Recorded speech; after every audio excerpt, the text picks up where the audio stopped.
Hello, hello, hello, hello! It is I, Almantas, former professor, current VTuber, old man who loves old things, and I am joined here by TheNando AOE.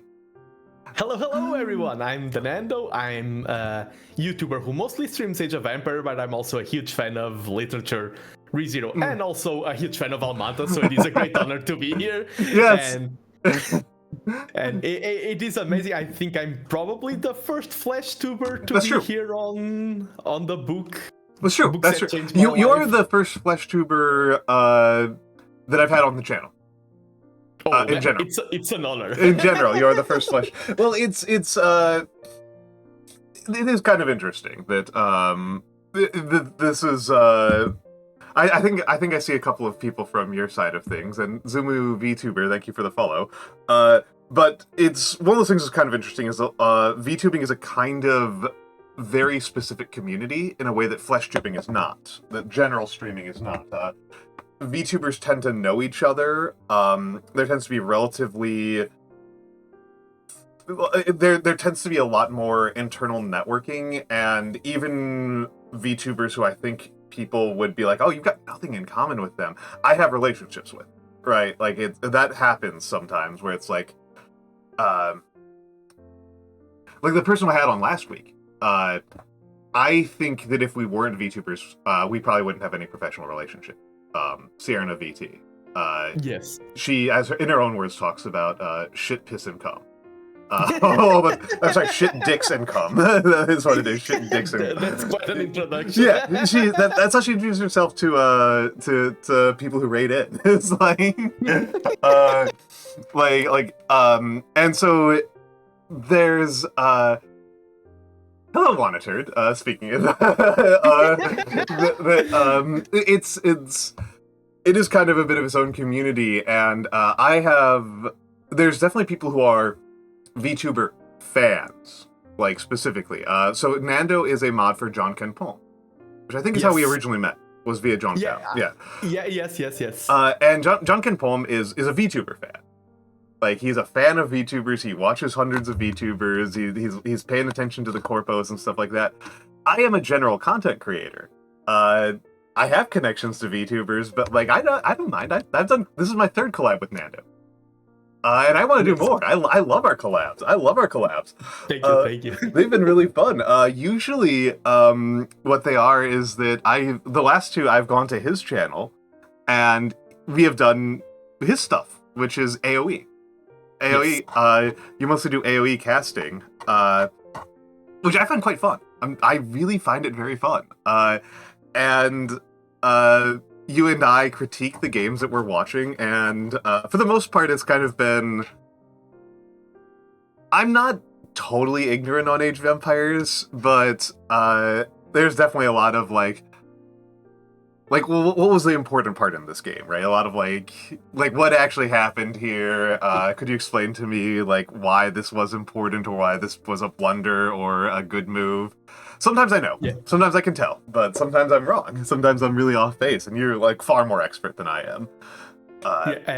You say that you're not that you know the concepts of the game. The first time where we collabed, I was like, okay, Almantas knows nothing about the game, I need to teach him. And I was shocked with, okay, he knows the culture, he knows Hera, he knows the Viper, he knows the place, he knows the unit counters, he knows the unique text. I was like, what? I thought I was about to collab with a complete amateur. You know the game. I could have been a little bit more explicit about it. No, but it was fun for me, the discovery. Do not worry. I could have been a little. I did not think I played it up that much. I was like, oh, I kind of know the game a little bit. Like, I played it when I was younger, and, like, I've watched some games here and there. I do think that some of the amount of the stuff that I learned going into that collab, I learned between us setting up the collab and me getting on there. Because I am an obsessive prepper. I am completely wild about, like, studying things and about, like, getting ahead of the curve.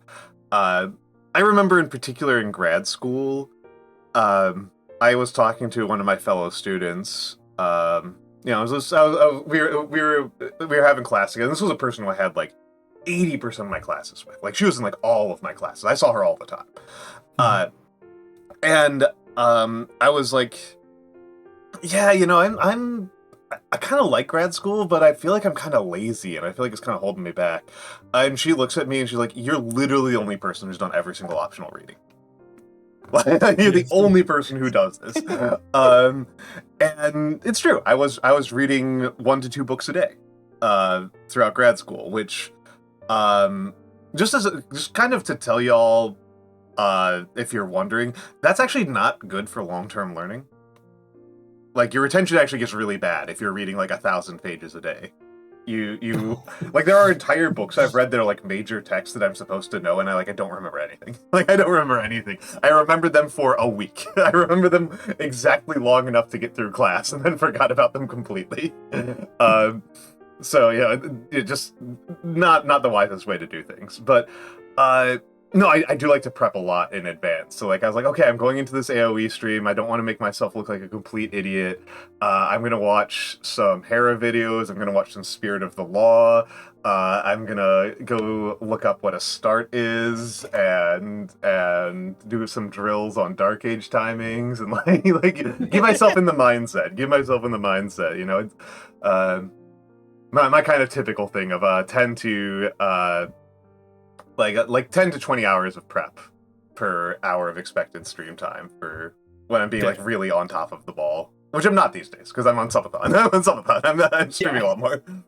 Oh, and that's something I told to you like before we started, and I want to say in public, congratulations on the massive success this subathon. Oh my goodness! Oh my goodness! Yeah, this has been an insane success. I apologize a bit.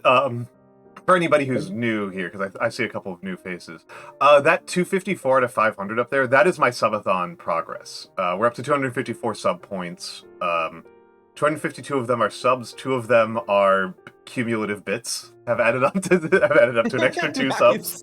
I probably should have emphasized that a little bit more. The bits, because the bits give a better rate for the viewer. Yes, I've heard it. Yes. Yeah, the bits give a better rate. I should have made them worth more, but. I live and learn. So this is the problem with talking to me. This is the real problem with talking to me. It's like Nando comes here and is like, "Oh, you're doing such a great job. It's so amazing, etc., etc., etc." And I'm like, "Well, here's how I could improve. Here's where I fucked up." Like instantly, I'm like, what is the learning opportunity here? How can I do better? Like, I can absolutely understand how this is incredibly frustrating for people. As much as I like it about myself, but I think that people, I think that if I planned my own birthday party, I think people would be so mad. Because I would be like this during my own birthday party. I'd be like, people would be like, "Happy birthday!" I'd be like, maybe I should have gotten different pizza. Like, that would be where my mind would be. I mean, Kratos, I would say, like, my thing about books, right? Because I'm doing this whole thing, and this is causing me to read a lot more books. I did not read for this one, for reasons that we'll get into. That was on purpose. But like, I usually read the book. I usually read the books that people come to me. And if I ever host anybody here, on this channel, hello, Mora. Yes, old man and a man. If you're ever on here as a guest, I will probably read the book, but I kind of cap out like 100,000 words. I'm not gonna read one of the ones that Nando was considering was like 2 million plus words, 8 million words, somewhere in that region.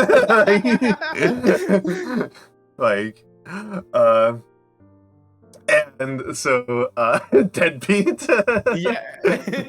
People recognize my merch. Oh, okay. About my merch from HoloLive. Oh, I thought she was calling me a deadbeat for not being willing to read the entire works of Brandon Sanderson in 1 week.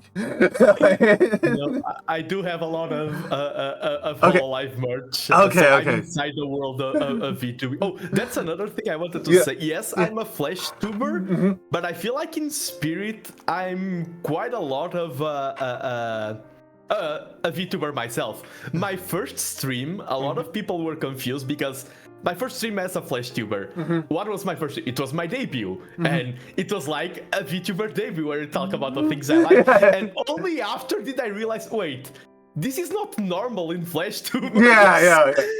That was my first stream, was like a VTuber debut, like, hey, hello, I'm Nando, this is my debut, I like this anime, I like this and that. I did a standard VTuber debut for myself as a FlashTuber, so I'm, I'm a FlashTuber deep inside VTuber culture.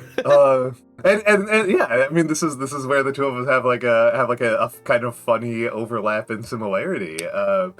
On top of some other ones that we'll almost certainly get into, but one of those like funny, silly ones is like, I am this VTuber who is like barely a VTuber in spirit, like just barely spiritually a VTuber. Like I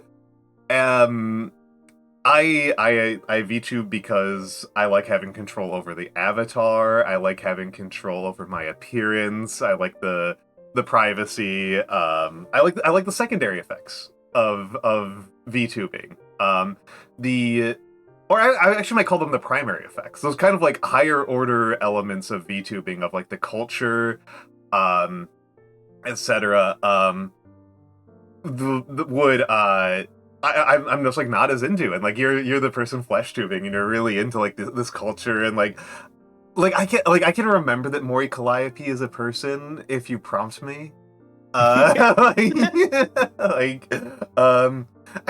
Mora, his beard's not gonna be a problem for tracking. Okay. His beard's not. It's funny, you're a VTuber because of those reasons. I'm not a VTuber because I was planning everything to be a VTuber. I was going to be a VTuber, and then I got sick. I'm not going to go into details, and I was like, okay, no more waiting. I debut tomorrow. Tomorrow has a flash tuber. That's pretty funny. That's pretty funny. Yeah, I was doing all the prep work, and it's a lot of prep work. Especially now, if I want to be a VTuber, I feel like it will be a lot easier because I know a lot of VTubers. I know how the process works. That's right. I was completely, all I know was corpo. I didn't know indies. All I know was like the people who have huge budgets. So I was completely lost trying to do things, and I was like, oh, this is taking forever. Let's debut tomorrow as a flash tuber. That's pretty good. That's why I'm not a VTuber. That's pretty good. That's pretty good. That's pretty good. I mean, I can also tell you that I in real life have a lot more facial hair than my model. Like a lot more. My model artist has never seen. He does not know what I look like. So he went entirely off of my slideshow over it. Yeah, the famous slideshow. The famous slideshow. The famous slideshow. But yeah, I really should create a quick link for that. I should create a command for that. Yeah, I'm small. Oh, and this is an advantage that you have with the fact that we're doing your flesh. Yeah, we're doing you in flesh tubing style. Is that I'm gonna have to move myself up slightly. I'm trying to. It's not gonna work. I'm trying to go small as well. Yeah,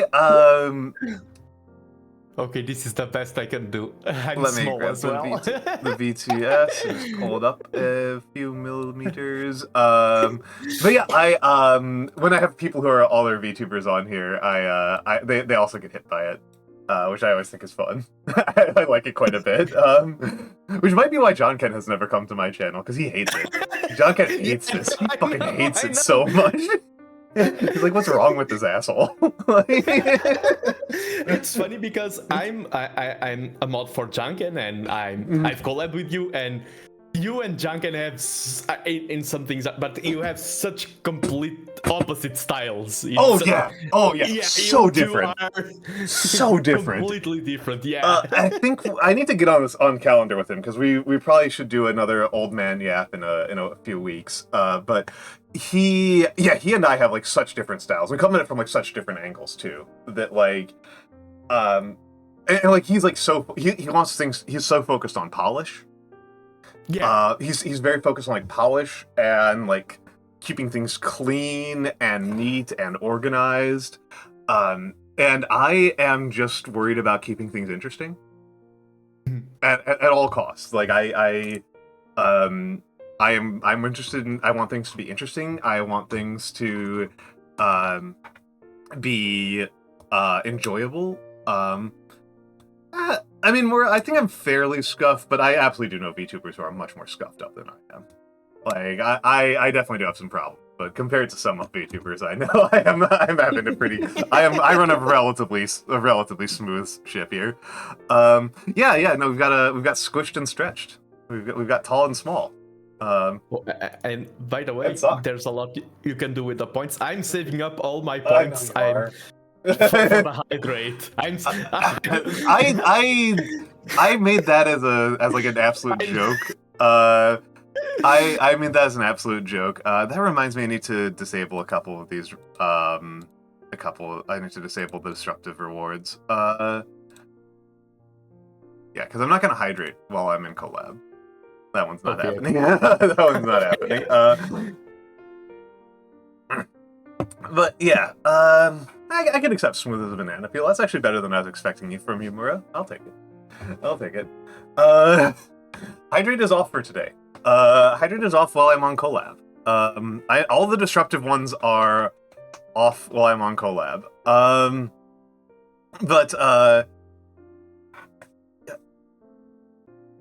What? I expect you to wait for me to not be on a collab, which will be tomorrow. Which will be tomorrow. Another thing that's fun for me is because sometimes you collab with people. Yeah. And you're all, everyone is busy in this world. Yeah. I spend a lot of time in your chat, so yeah. For me it's very fun to be on this side of the screen. And one thing that I want to comment, that's how I felt like prepping up for this stream. I felt like, okay, I'm the young apprentice who has been invited by the master to his house. I need to perform well. I was really excited. I know you're really excited. I feel actually a point to apologize. I will apologize for having to stall this. Because I got sick on our originally scheduled date. Yes, I had other people already on the schedule for interceding dates, so there's a bit of a cascading effect where like Nando could have been on here like weeks ago, and it was my bad that we didn't get him on earlier. Which I at this point I mostly feel bad about, because I was watching you do some of your streams, and I was like, I could I wish I was on Nando's right now. I wish I was here. Like this is fun. And Kreta, no, I don't tend to actually be much of a heavy drinker, which is why the hydrate redeem is 99,000 points.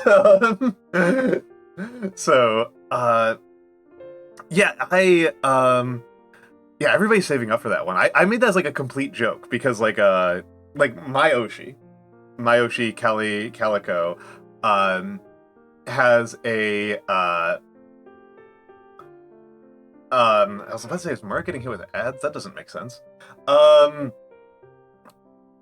Mura, that just means you also have to hope that half a dozen other people aren't in the chat right now, who might catch you.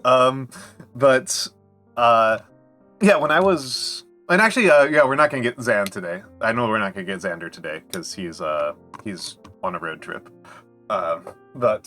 Yeah, yeah, you were really excited. I was excited for this one. I was excited for this one because it's I really enjoy the variety of books I get on this. Like, I really enjoy the variety of books that I get on this. It's something that like I was like slightly worried about, and something that I think about in other parts of my life, of like, when you get into a community of people who are into books, they tend to be into a genre of book. They tend to be into a type of book. And so I knew a variety of. Like a variety book. I guess a variety book would be like I Am Lazarus or something like that. Or anything by Italo Calvino would be a variety book. But they tend to get into like poetry books, like modern poetry, or in this one we have gotten pretty close to this being like a lot of sci-fi. Like, sci-fi has really dominated. The sci-fi fantasy genres have really dominated this chat. But like, I've gotten quite a few other ones, and it's really good to get the mix. And this is the first isekai that I've had on here. This is the first light novel series that I've had on here. And I'm hoping to talk next week, I think you'll be traveling, so I think you'll miss. I'll have to make sure that you get the VOD. Nagi wants to talk with me about, like, me and her have talked a bit about like light novels as a genre, so I might be referring to some of the conversations I've had with her. When we get to talking about the structure and format of ReZero. What is ReZero structurally and internally? Yes. And the concept, Mura, is of these collabs or of other collabs? Because these collabs, I actually think the concept is relatively straightforward, which is I have another person on, and they talk about a book that affected their life a lot, and we have a conversation about the book. A full spoilers conversation, by the way. Full spoilers. Heads up. Full spoilers on that one. We are. If you are worried about having shocking plot points really affecting your read of a book, this is not the stream for you. But no, this is a fairly standard type of podcast, sort of interview podcast format, and it is made somewhat more exciting by the fact that I'm not just interviewing like total book people. Like we're not. It's not all like high literature. It's not all super highbrow, which a lot of book podcasts I've seen have been like. Manga is absolutely loud, Mura. So the reason why I chose the specific phrasing that I did, hold on, I think I can find the specific tweet, was actually because of a very specific tweet. I tend to try to keep it open because it amuses me so much. It was by Vividly VB. No, it's not there. I have gone the wrong direction. To go on a small thing, one thing that was really fun for me was, of course, the first thing I knew once this was public was tell everyone, yo, I'm going to be on Almantas stream, and they're like, oh, talking about books. Oh, what book are you going to bring? And my first choice, of course, would be Brandon Sanderson, but it has happened, and I didn't want to repeat it. Nyanomancer presented the Stormlight Archive, and then I was like, oh, I'm going to bring ReZero. And some people were like, what? You read so many books, and you're not going to bring a real book?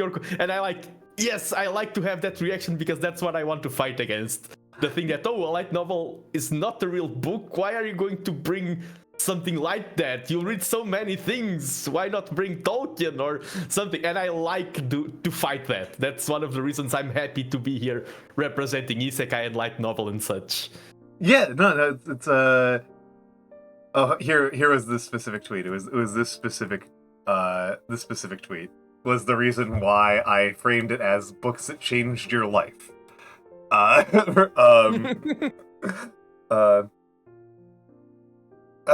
I almost always read digital. I very rarely read paper books because I live in New York City, so I don't have any goddamn space. Also, I read so much nonfiction, and I go completely insane if like I want to look up a page reference for something and it's in paper. Yeah. Like having control. I Control F is too valuable. It's too powerful. Yeah, I'm quite a paper person. Fair enough. Yep. My research for this stream, by the way, I had a blast because I'm not going to, but on my presentation there's a lot of quotes from the books, and I was like, with 7 or 8 books open in front of me, like going back and forth. It was so fun. And one thing that surprised me was like, I was thinking about a point and I was like, oh, I think there's this sentence in chapter 4 of volume something, and I went and there's the sentence. I felt like I remembered so much, and I had the books, and I remember doing the research for the stream, and I stopped myself and told myself, I'm enjoying this so much. It was so fun. I usually say that a stream and a collab, it's not only about the day itself, it's the days before, the event itself, and what comes after. And of course, the stream is only happening now, but the days before for me were amazing already. I had such a blast preparing for this. No, and this is a good one. And yeah, I am very open-minded about what qualifies as a book. One of the earliest ones was a comic. One of the earliest ones I had was Kirill, right? Yeah, from Kirill. Kirill and I discussed this one summer, which was incredible. That was a book and a half. Oh, and that reminds me that I should where is it? ReZero. So I should remember to do this. Actually, hold on. Oh, I think my face disappeared on your stream. Let me see. Yes, it did. It went black. And that is looks like it's because I had Discord minimized for too long. Pin this for the rest of stream. So yes, that is an Amazon affiliate link for ReZero, Volume 1. I get some free money I get some additional free money from Jeff Bezos if you buy that or anything else after clicking the link. And I like to have that available in case people want to buy. Yeah, like that. This is what I can do. I have some powers as a flash tuber that those in the realm of VTubing do not have. I do handcam a lot. The handcam is currently unplugged. The handcam is currently unplugged, so I cannot use it at the moment. But yes. Do you want to move over to the book? Oh yeah, sure. Let's move over to the live. And I need to grab the window for it. That is currently the schedule on in the background, so you can admire the schedule. But yes, there it is. That should look correct. Oh, it is huge. Oh, it is huge. Let me move it without breaking my overlay. That would be nice. Resize it a little bit. There we go. We now have the slideshow available. Timer should not have been paused. yeah. It puts in a sub-resume command when I switch to the live or chatting ones, regardless of what previous scene I was on.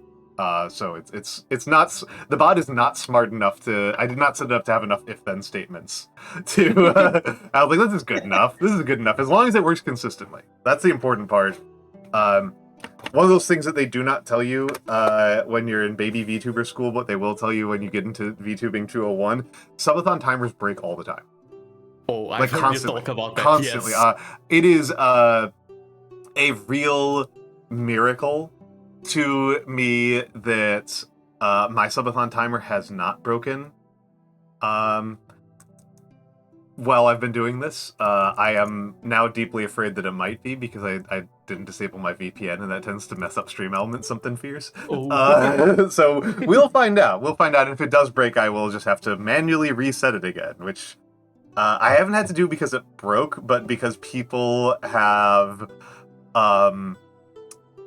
gifted me subs while I was offline, and the clock only keeps track. The clock only keeps track while I'm live. It does not. It was not designed for that eventuality.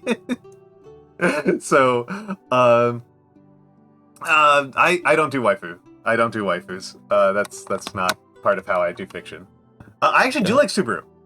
Sorry, Mura. I do like Subaru. I think Subaru is an interesting protagonist. I think he's well written.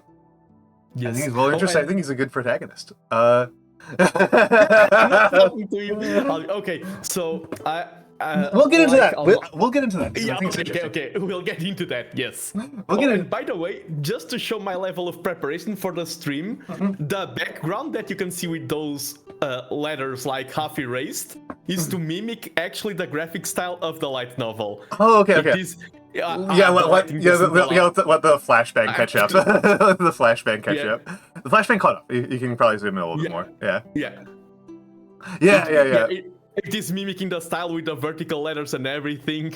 And people who are nerds for my channel, longtime viewers, will recognize this as a slightly modified Gothic. This is this is very much a traditional black letter in a lot of ways. Like if we look at that capital B on the left side, that's a very traditional black letter capital B.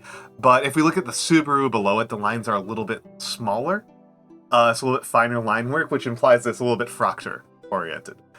Anyway, this is me. This is my contribution. The strangest thing is that the light novel has the same style, and the sentences that are written are talking about marriage in Spanish. Oh, interesting, interesting.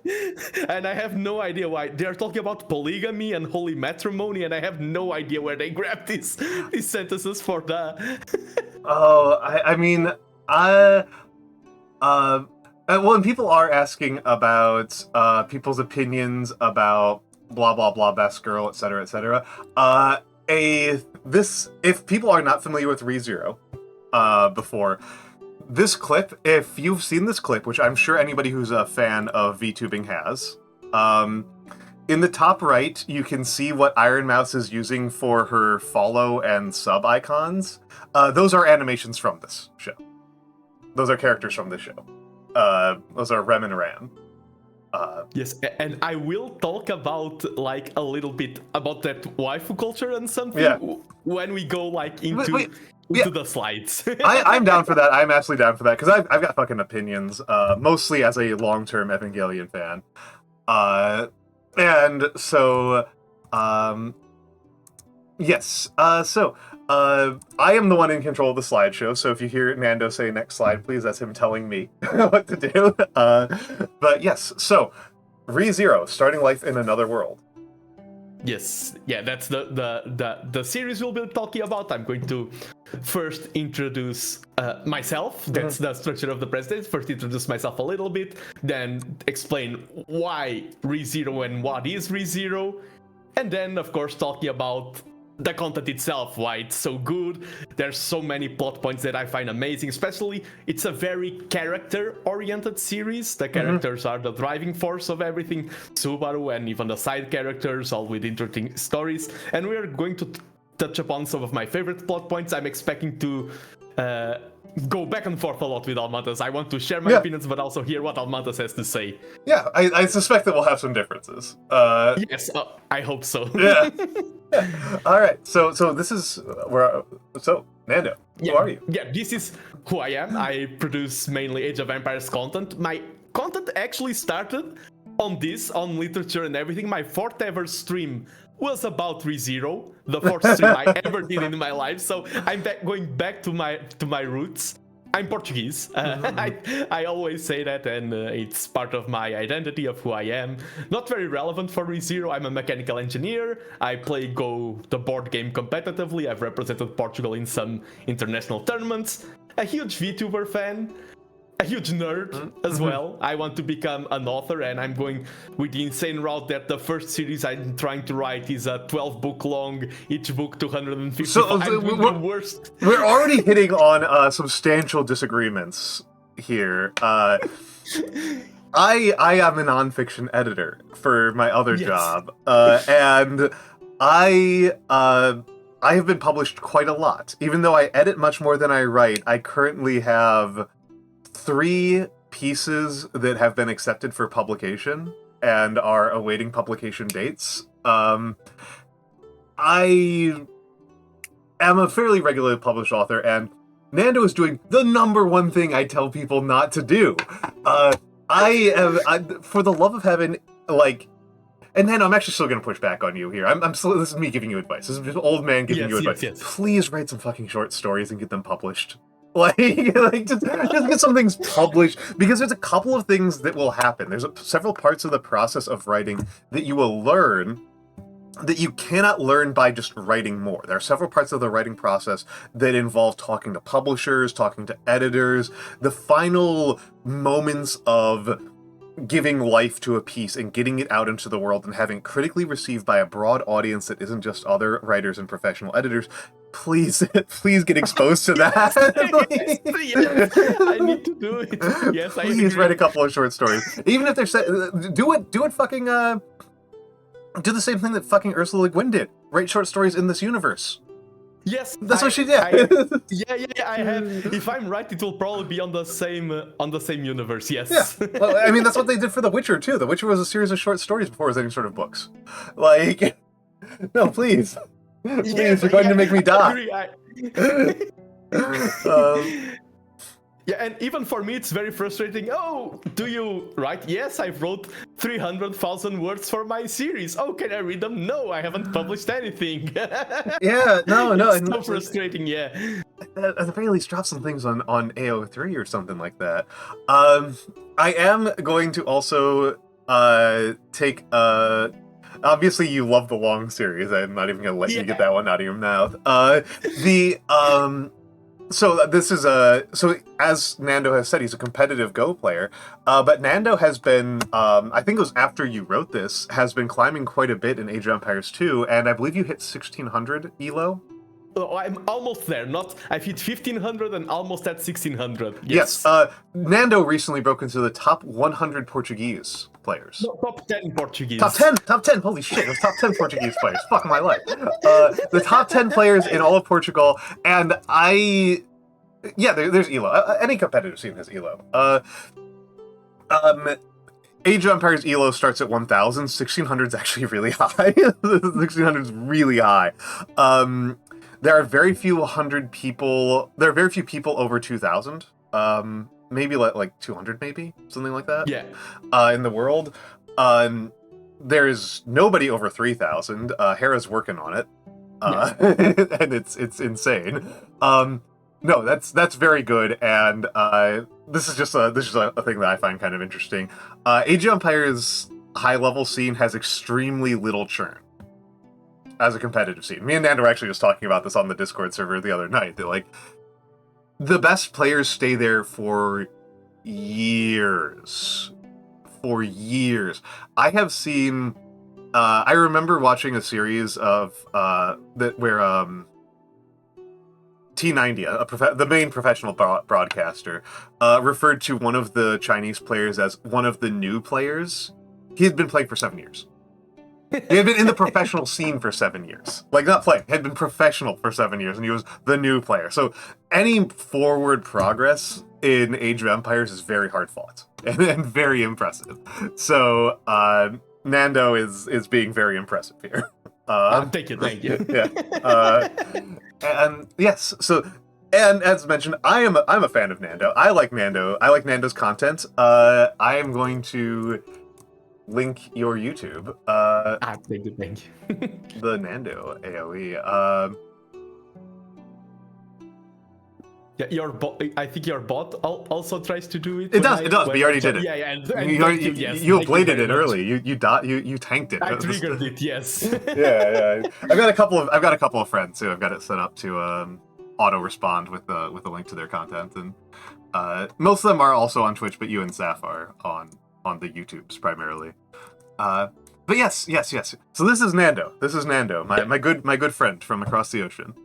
Yeah, and the Love's Long series, I know it's a part where we two clash a lot, because when you recommend a book to me, when it's anyone, not just you, I'm thinking, okay, this person is recommending a 2 to 3 year commitment. Because for me, getting into a series is because I'm a slow reader, and that's why I remember everything.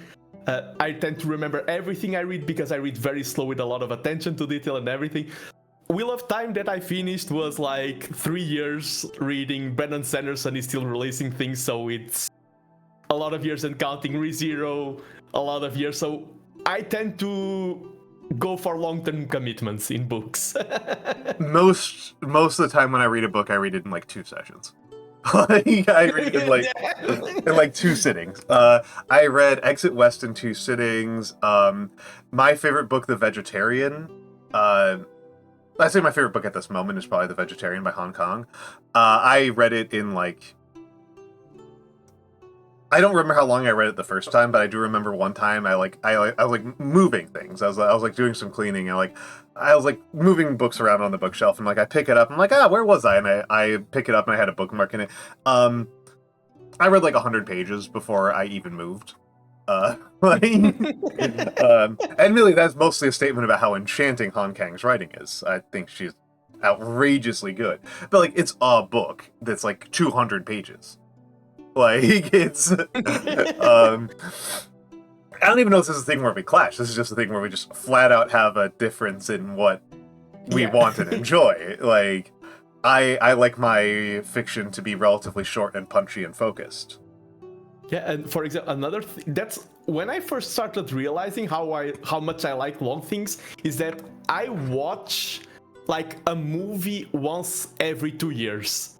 That's the rate that, yeah, and because movies are too short for me. It's like, it's only 3 hours long. I don't want a 3-hour commitment. Give me a show. Give me One Piece with 1,000 episodes. I like. I'm a really long series consumer. I like to be. meanwhile, I watch 2 to 3 movies a week, just on my Discord. Just on my own Discord. We did 3 this week. We did John Wick's 1 and 2 and Leon the Professional this week. But no, that's a huge difference. I like things short. I like things focused. I mostly write very short. Like I've got a lot of things I've written are like less than 100 words. Yeah. And they tend to be like people like remember them. Like I remember one that I wrote that was like 200 words that people will be like, "Oh, you're the guy who wrote this thing." I'm like, I wrote a lot of other things. That one I wasn't even particularly proud of. But it's this is definitely like a difference. This is definitely a difference because like when I talk about like one of my favorite games, I talk about Undertale. That, you know, I played in one day and I've never stopped thinking about for like almost 10 years now. And to me, that's like perfection. Okay, that, like, but I do agree that Undertale is a masterpiece. Undertale is insane. Yeah. I mean, I've never met somebody who thinks Undertale is just okay. I've never seen it happen. I've met people who refuse to play Undertale because they hate the fandom so much, and then people who love Undertale and nothing else. Those are the two people. I've played it like before the fandom was a thing. I was one of the first ones to get there, so it didn't affect me. Oh, I just don't do a lot of fandom. Yeah, I just don't do a lot of stuff with fandom, so which we'll talk about with this one because there's some interesting things to me about the fandom of this series. Oh yes. Yes. Next slide. We can go. We can proceed. Oh, and this is a fun one. Yeah. This is a very vague one on purpose because the title of this stream you talked about breaking out of your shell. Yeah. And this is books that change your life, and one of the reasons why ReZero changed my life is because it did help me break out of my shell. And the time at which I started consuming ReZero, first the anime and then the light novel, was around 2020, and we know that the world was in a weird place at that time. Yep. But for me, the retreating into my own self, if you met younger Nando, I was more like I am now, but university did quite a number on me. And I got into university. I'm just telling a small story. I don't want to go into my whole life details and everything. This is just a story that encapsulates what my journey was in university, in college. I got into that very confident. I'm very competent in academia and in academics. And in one of the subjects that was really high, I'm studying mechanical engineering, one of the subjects that was really highly theoretical, the classes were not that great. And it was and a lot of people in engineering are not good in theory, and that was one of the classes that was very heavy about materials and things like that. And what I did was I started preparing my notes for the class, and I organized it in like 6 or 7 pages that summed up everything you needed to know. And since I was both very confident and very sociable, what did young naive me thought? Oh, I have these amazing notes. They are very useful for my studies. We have a public group on Facebook because this was the Facebook era. I'm going to share them with everyone. That was my idea. I mean, I'm competent, but I'm not competitive. I don't mind sharing everything I did with everyone because I just want everyone to succeed. The amount of pushback and hate comments I got because of that was insane. Interesting. Yeah, it was, and I was doing out of a place of kindness and everything, and the comments first were all negative but in different nature. Some people were like, oh, you organized this in this way, I wanted you to organize your notes in my style. a lot of people are, oh, the only reason why you're doing this is to show off. You want to brag that you're better than the others, that you have good. That's all you want to do. You want to show off. That's so interesting. That's so different than what I would have ever expected. Like, Yeah, it was my first year engineering, and as this story, I have plenty of others. And a lot of the messages I got from university, I also met amazing people, but a lot of the messages I got from university was, it is not okay for you to be who you are. That's for like 4 or 5 years, and that started eroding me a lot. The main message I got from my colleagues, from professors, and everything is like, it is not okay for you to be who you are. You need to become someone else. We can enjoy you. You can be a nice person, but you need to become someone else. And that was not very good for my self-esteem, for my personality and everything. And that started a process where I feel like the lowest point in terms of confidence, in terms of self-esteem, was university for me, especially the 4th and 5th year, because like the masters and everything, it was the same group of people, everything, and my self-esteem and everything at that point, like my identity, I was like, okay, it's not okay for you need to become someone else. It's not okay for you to be who you are. And I really became a lot more. Still, I even have a talk, I remember this super clearly, because I was also, this is not everyone else's fault, this is also my fault. I feel like a lot of my own personal flaws were getting exacerbated because of that environment. And I remember sitting down with a friend, and this is like the purest person you can imagine, the most one of the few person who accompanied me from youth to university, and he was like, what happened to you, man? You used to be so cool, you changed. And having that talk with someone like who's so pure and whose opinion I esteem so much, and by the way, I disappeared again. Oh, okay. Yeah, I need to. That's definitely a Discord thing. Yeah, keep going. You're good. You should be good. Yeah, it was heavy. There were times in university where I felt quite miserable. I do not want to throw things like depression or something out there because those are clinical terms, but I did feel quite. It was the lowest point of my life, university, and ReZero came after that, and it was, I usually say that there's no perfect works, there's like the right work for the right person at the right time, and ReZero fulfilled that role for me. So yeah, this is the, I feel like this is the more, I wanted to have a personal introduction to why ReZero is important to me. Yeah. I think that's valuable. I think that's valuable, and it is kind of interesting. I think a lot of us have these works that kind of hit us in these interesting and strange ways. And yeah, shall we keep going? Let's get into what the hell are we actually even talking about? What are we even talking about? This was the introduction. What is the actual topic here? and why ReZero? And this is where I'm going to talk a little bit about about the culture. Oh, you skipped one. I did skip. I started in 2020 with the anime, and I had extremely low expectations. I went into ReZero expecting to hate it because I'm not a huge fan of time travel. I do not like works that glorify suffering. And from some things that I saw from the fandom, I thought ReZero was one of those works, and I do not think it is.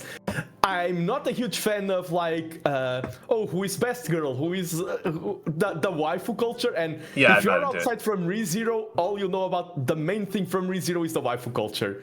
I don't think that's the main Which is brutal. Which is brutal. Yeah, because ReZero is so good, and if you look at it from the outside, all you know is waifu culture. Oh my goodness, that's a horrifying, brutal thing to say.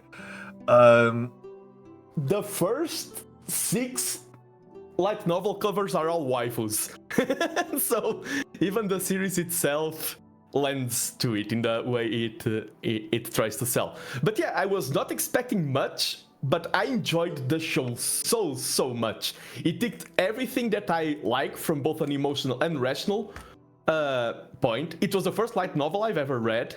I think it's a very complex and layered work, and we'll get into that.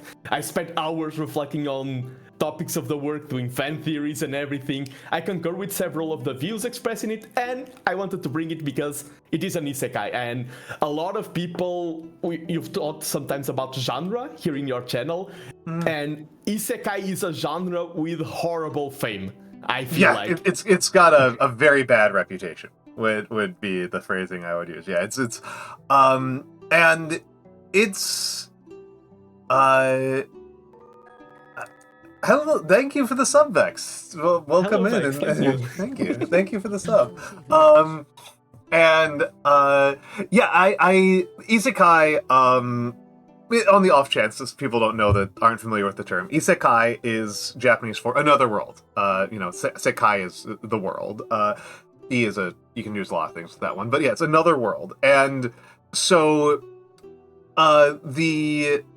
broadly speaking, if you're being really broad and pedantic about it, things like Gulliver's Travels or The Harrowing of Hell or Dante's Inferno are all isekai.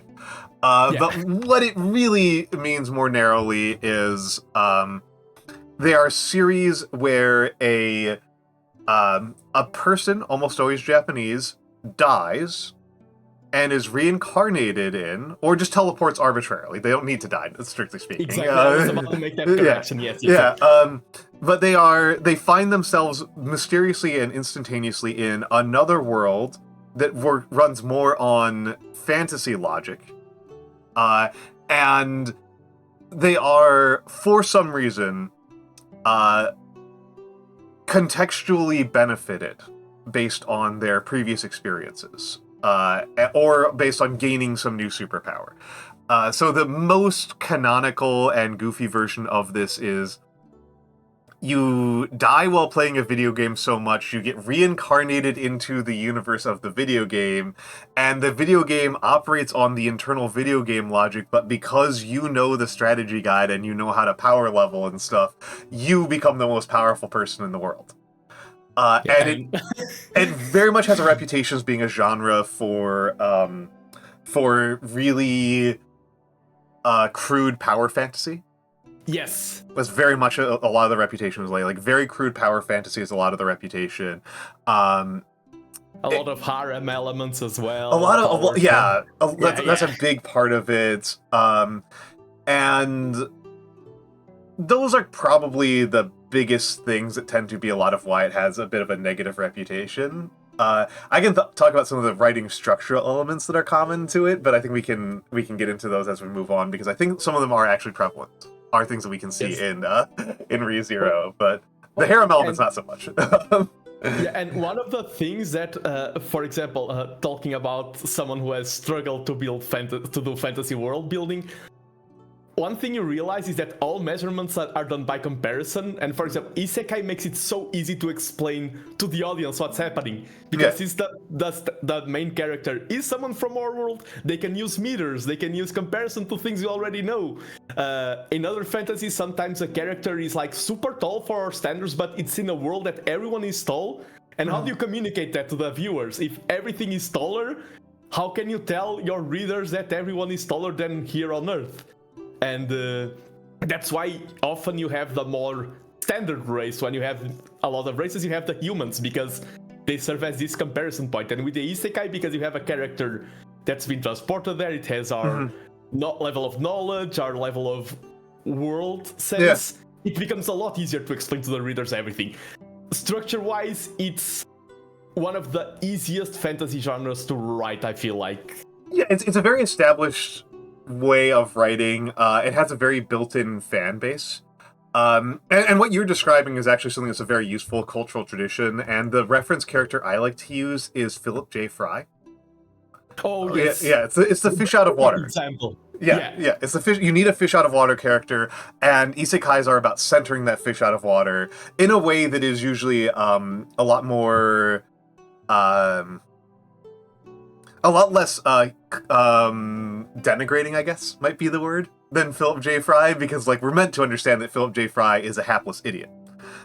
He was a hapless idiot in this world, and he's a hapless idiot in the next world. And to some extent, even though isekai were not really a thing at the time, it is kind of a joke about isekai.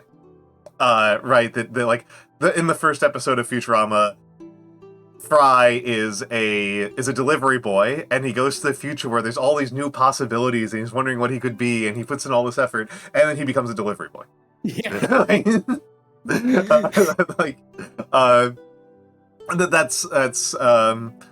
He starts as a courier and he ends as a courier, and he's always moving between places. But yes, anyway, I could talk about Futurama a lot, but it's so that's worth kind of understanding about isekai as a genre, and ReZero I think has some interesting twists on it. Oh yeah, for sure. I think in some ways ReZero kind of works as a critique on a lot of isekai trends and patterns. Yes, I do think it does have that element. Yeah. But we can move to the next slide just to explain people what we are talking about. And yes, this is forgot about this part. Started basically has a web novel, I'm going to explain the formats a little bit because, for example, a light novel, when I show people that a light novel is a book like with text, some people get surprised. They think a light novel is like a manga. If you're inside this world, you know what a light novel is, but a lot of average people, a lot of persons in general just don't know what a light novel is, and it's words and text. It has some illustrations, but ReZero started as a web novel, where the author just publishes text online, chapter by chapter. It was adapted into a light novel in Japanese, and this is the main source of content. Some things from the web novel are changed, and what is considered the main canon is the light novel in Japanese. Some things about the pacing are changed, and then from this light novel they did an anime adaptation, which is spectacular. They did a manga adaptation as well that came after the light novel, and they also translated the light novel to English, which will be my main source for today, while Almantas' main source is the anime show. Yes, that's true. I only watched the anime, and I have not caught up on the current season. I am behind. Oh, it's so good. all right. But yes, so the point that we're trying to get to with this one is that it can be a little bit confusing to talk about this, because there's multiple layers of adaptation happening. Yeah, there's multiple layers of adaptation happening here, and one of those things that is not super obvious if you tend to only read one version of things, or if you don't read a lot of multiple adaptations, or if you're not yourself have never worked with adaptations. I honestly think having worked with adaptations makes it the most obvious. There are fingerprints that different genres have. And one of those genres, one of those things that is really that people notice about serialized fiction, which is common to both light novels and web novels and manga, but not particularly common to longer form novels or movies, or limited run podcasts, or a number of other formats, is raising plot threads with no real clear idea of where you're going with them. Oh, yeah. That is... there are better and worse ways that this happens, and one of the ones that I always like to bring up, because I always found it super interesting, was I love the show 86. So I watched the show 86, and then I read the light novels, and it hit me really quickly while reading the light novels that substantial, very good editing work had been done to make them into the anime. That the anime is a much better execution just because they took the time to think really hard about what is this character's arc and how does it need to be paced. So there's some fingerprints we'll see in ReZero. In ReZero, I feel like I'm going to talk about specific examples, but if I want to say the number one difference, in main structure, is that the ReZero light novels are thinking about everything as a whole. The first light novel is foreshadowing things for the season 2, season 3, while I feel like the anime is more structured season by season. There's a lot of elements from season 2 that are mentioned in season 1 in the light novel, but not in the anime. They make the seasons more independent in the anime, while in the light novel everything feels more connected. Okay. Yeah. That can happen. There's quite a few ways that adaptations can play out. And again, sometimes adaptations are better, sometimes they are worse. And it's subjective also to the taste of there's there's places where there's less disagreement than others. I think of I think often of the Earthsea adaptation. I don't think anybody likes. Yeah. But Yeah, there are some that are pretty bad. But yes. So we're just making this note that like this is largely kind of a serial structure. I am pretty sure they're nowhere near ending it. Oh no. Yeah. This is basically the anime right now, and the English light novel is in arc 5 and 6 respectively, and it will be 12 arcs. And the final arc will be the longest, so we are about halfway. Yeah. Not even halfway, so... Yeah, somewhat less than halfway, depending on if they stick to making 12 the longest or not. Sometimes you change your mind. Sometimes you change your mind. As a fantasy author, I need to tell you that fantasy authors never change their mind towards shortening. They always... If he changes his mind, it's going to be to make it even longer. Trust me! I mean, I think about our big boy, George R.R. Martin, and I think he may have made the decision to shorten his work. I think he may have made that choice, not directly and not out loud, but I think he may have. Yeah. So. Oh, and if you move to the next slide to expand more on this notion of how the medium works, and because one of the main differences that I have in perspective compared to you, Almantas, is that the light novel has some extra stories. One of those are, for example, ReZero X are stories about the past, and one of them is the story of Crush Camp, like ferries, Crush, and everything. The first one on the left. The second one really dives into the past of Wilhelm, the old guy who fights against the whale. There's two entire light novels dedicated to him fighting in a civil war, how he met his wife, a lot of world building.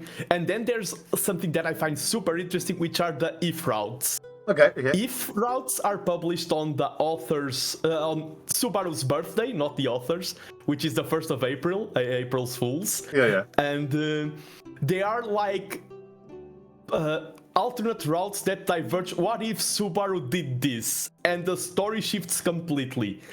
One that I can think of is the Pride route is very famous. It's very heavy and dark, and it's basically Subaru did not get help from Reinhardt in the first chapter. This diverges, some diverge later. This is right from the first chapter, and Subaru dies like 80 times before getting in any progress. He gets so frustrated, he decides to join the witch cult, and he basically becomes the worst villain we've seen in the entire show, putting any other villain to shame. That's cute. That's cute. Yeah, and for example, there's the Ram Sloth Thief, and that's basically the route where Subaru runs away with Ram and just starts a happy family. So some of them are very tragic, some of them are goofy.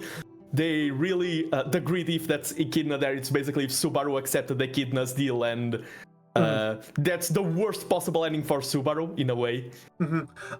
So, I forget, do we have a character slide where we talk about who the hell, what happens and what the hell we're talking about? Oh, yes, sorry, maybe I should have changed the order. Yeah, it's going a little bit more forward. Okay, so we'll go. We can keep on talking on genre, but we'll just keep it.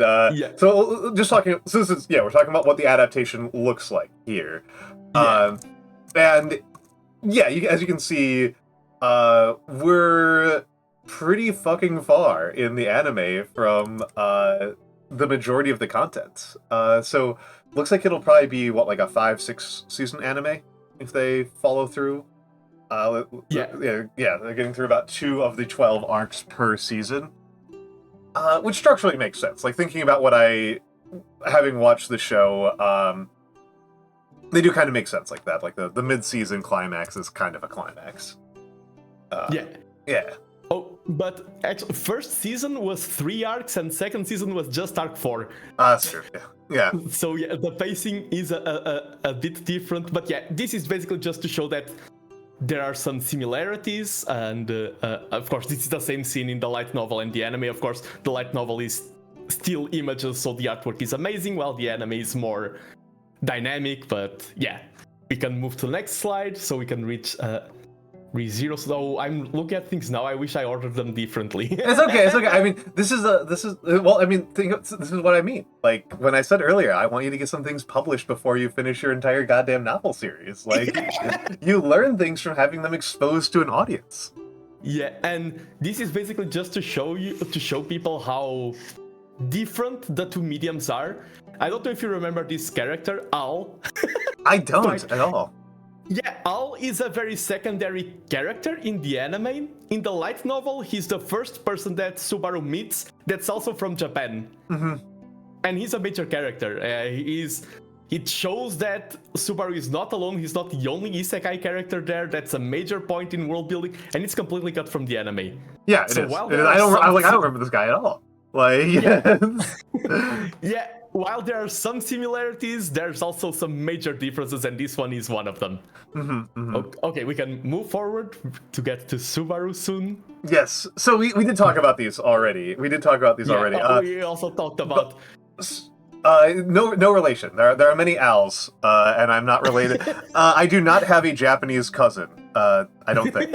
I don't think. I am pretty sure I do not have any Japanese family members. But yes.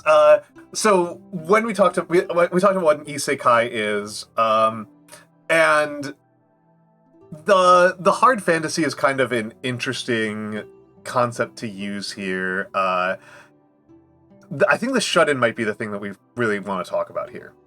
There is the Japanese for it is hikikomori, which you've probably heard. You've probably heard hikikomori, and it's a kind of, this is an interesting concept from the social sciences, cultural specific mental illnesses. Yes. Mental illness is actually an incredibly complicated and interesting and strange topic, and it turns out that there's actually a lot of cases where the way that a mental illness manifests and is diagnosable and is coherent is dependent on the local culture. And part of this should, I think, be incredibly obvious. Like it's so obvious it's hard to even overstate, which is that a lot of how mental illness is defined and understood is in opposition to what is normal for your local culture. Oh, yeah. So if your local culture is different, then what counts as mentally ill is going to be different. Hikikomori is relatively recognizable to Americans as being very similar to just being a shut-in or an agoraphobe or a couple of other things, but it's much more talked about in Japan. The estimate from Japanese welfare services of how many people are hikikomori is very, very high compared to what you would say for similar series of illnesses in America. And it is worth saying that, like, I've seen differences in how this term gets used in some interesting ways. Because, like, when I've seen it used by, like, Japanese documentarians, right? Like, I've seen documentaries about hikikomori. These are people who might not even leave their own bedroom for, like, weeks at a time. And, like their own parents barely ever see them. And then, I recently read, this is not going to surprise Nando at all, I recently read Aka Akasaka's Love Agency, and there's a character in that that's described as hikikomori, and all that means is that she's dropped out of high school. She's just a high school dropout. She has friends, she has a job that she goes out to and is out in the world, she has a social life, she just isn't in school. She's just a 16-year-old high school dropout. That's all it is. And that's, I think, quite different from being... I've never seen hikikomori used like that. Yeah. That was in Love Agency. They use it in that way. And I was like it was like midway through, they're like, oh yeah, this character's a hikikomori. And I'm like, no, she's not. Like, what are you talking about? Like, what are you talking about? And so, like, obviously there's some contextual differences, and it's changed in meaning over time, but yes, it is an important concept for ReZero. Yes. And I think the power fantasy is also an important one because usually the power fantasy isekais, the main character has like functionally godlike powers. Yeah. Right. Like even if it's relatively understated, like there's ones that are like truly godlike. Like the what's it like? My ability to kill anything in one hit is overpowered, or whatever it is the name of one of them. Like that character's insanely overpowered. Oh, hello Lux. Hello Lux. Hello Raiders. Hello Raiders. Welcome. Hello Lux. Oh, you're Genshining. Welcome in, Raiders. Welcome in, Raiders. Hello, Mr. Overheat. Hello, Lux. Hello, With Cake. Hello, Historia. And thank you for the follow, Historia. So, yes. Oh, and hello, Bingyivg. Hello. I am Almantas, former professor, current VTuber. Lux, thank you for the resub. I hope you guys are not getting hit with ads right now. I need to rethink my strategy a little bit here. You've come into book chat. Me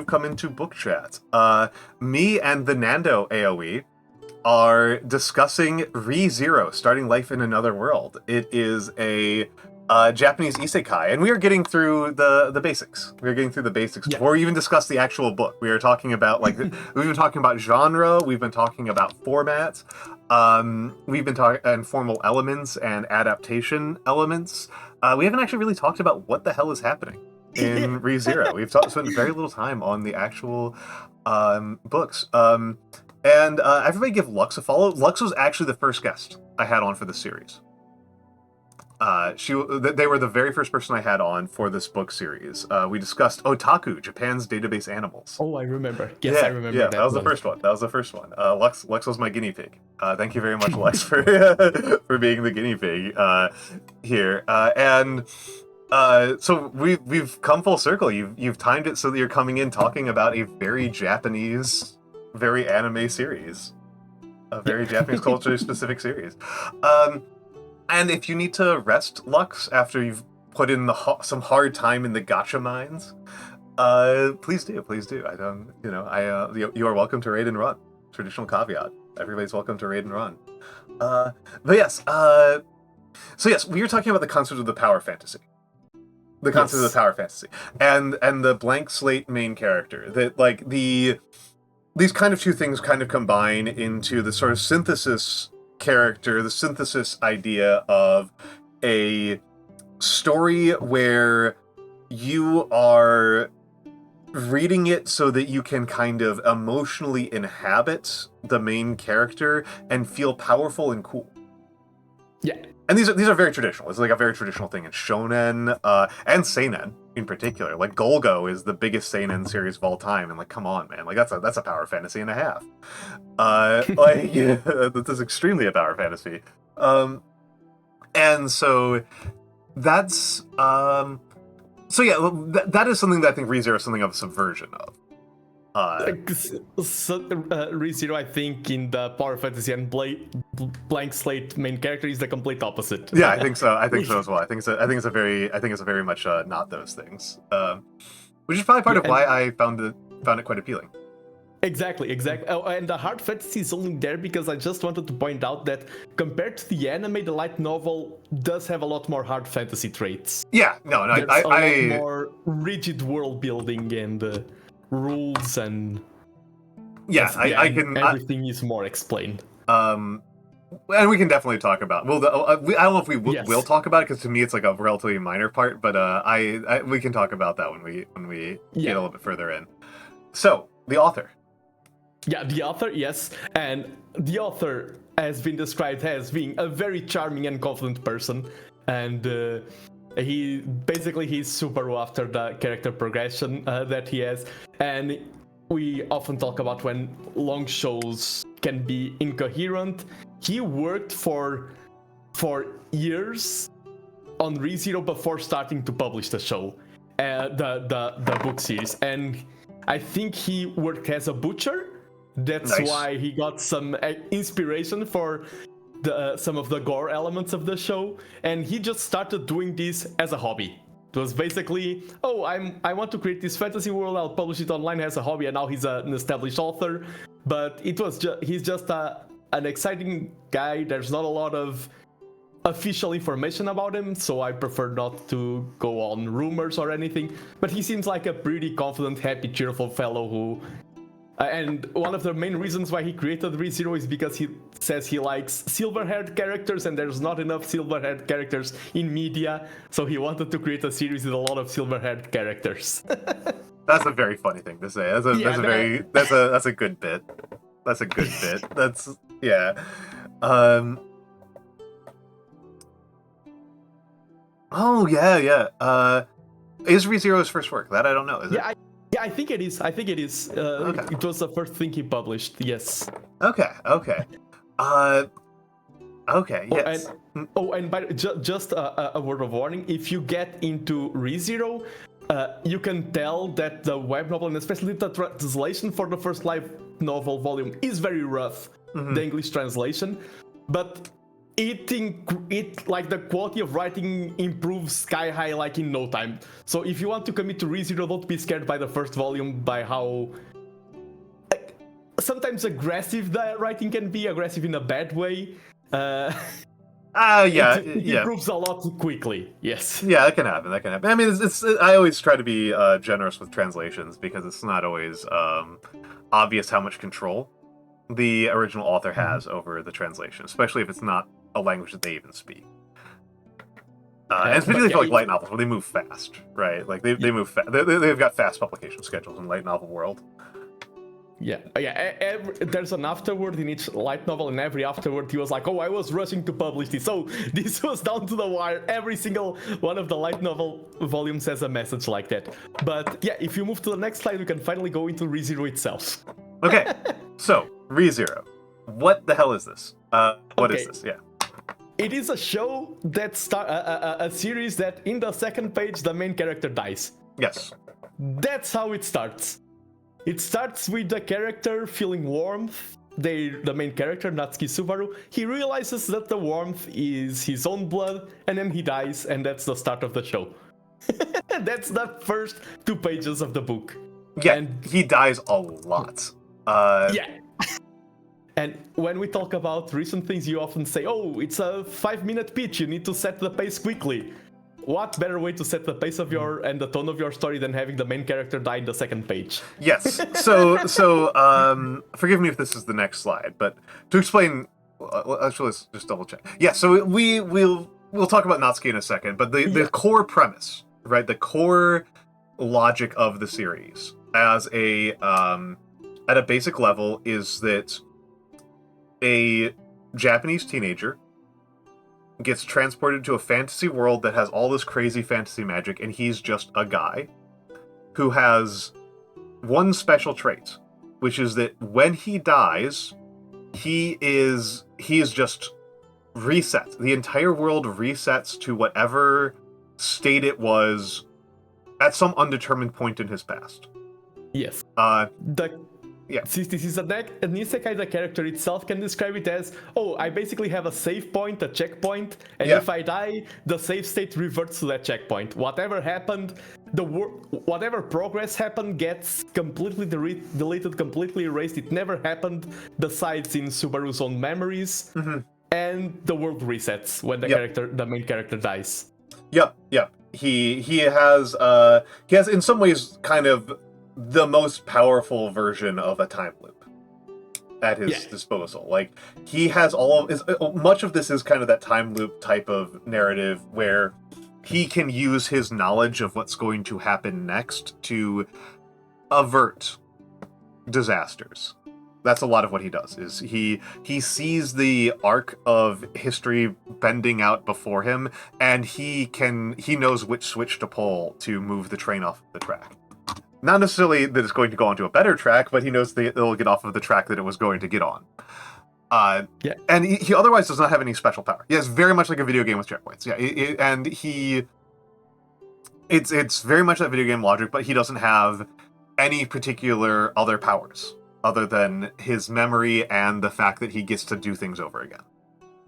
And he doesn't have even any particular skills. The first like 2 volumes is like every time something happens, he's like, okay, this is going to be my big moment. Finally, I'm going to get my power reveal. Finally, I'm going to get super. No, it's all you can do is your only power requires you to go through immense suffering, and that's something that's very important. Is that Return by Death requires him to die, and that could be like, as I said, a show that glorifies suffering, and he's like, oh, I can just kill myself over and over again, and that's portrayed as a cheap thing. But no, the portrayal of how much he suffers physically and mentally from a bad end is very heavy. There's a huge price to pay for activating his power.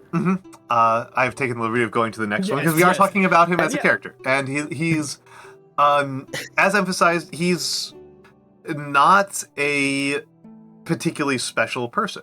He's a teenager who, I don't remember if they actually say this or not, doesn't seem to display any particular aptitudes for school or athletics or girls, and has responded to that by being by hiding.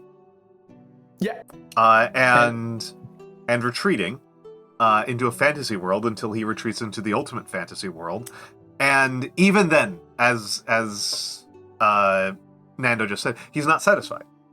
And this is sorry, go ahead. He needs to be more special. He feels that need to be more special and more important. And that he has been kind of ripped off by being taken into an isekai series where he merely is immortal. His first confrontation, you can tell how much this is a subversion of other isekais. His first confrontation is like some random thugs, and he's like, oh, this must be, he describes them as low-level NPCs that I can just kick their ass, and he like punches them, and then he gets punched back, and he's like, oh no, where's my powers? Shouldn't I be almighty? And it's like, no. And this is the first subversion of the isekai genre that we see, is that usually isekai starts with, I'm someone who has troubles in my world, I travel to another world, and all my troubles are cleared away because of that change of context. Subaru and ReZero is not that kind of story. It's like, I had these troubles, I've moved to another world, and all problems that I had carry with me. My problems with attitude, the fact that I retreated into myself, all his character flaws are there. He doesn't become a hero just because he's in a new world. No, he's the same person with the same flaws, the same problems. He's just in a new world that is even, in a way, more cruel than his previous one. Yes, absolutely. And he's as we've mentioned, he's kind of immature at the start of this, and it's something that I think is perfectly fine. Honestly speaking, he's a teenage boy. Right, like he's a teenage boy. He's easily swayed by anything that might make him seem special. He overcommits to really stupid plans that demand a lot more of him than he recognizes at first place. And he's quite easily influenced by pretty girls. Yes. Yes, it is true. And this that I'm showing, it's saying that, oh, he's average Joe, He's not even average, he's even worse. It says he's the kind of truant that parents weep over. And this is page 3 and 4. So, first 2 pages, his main character dying. Page 3 and 4 is, let's establish the character. Oh, he's average, he's nothing special.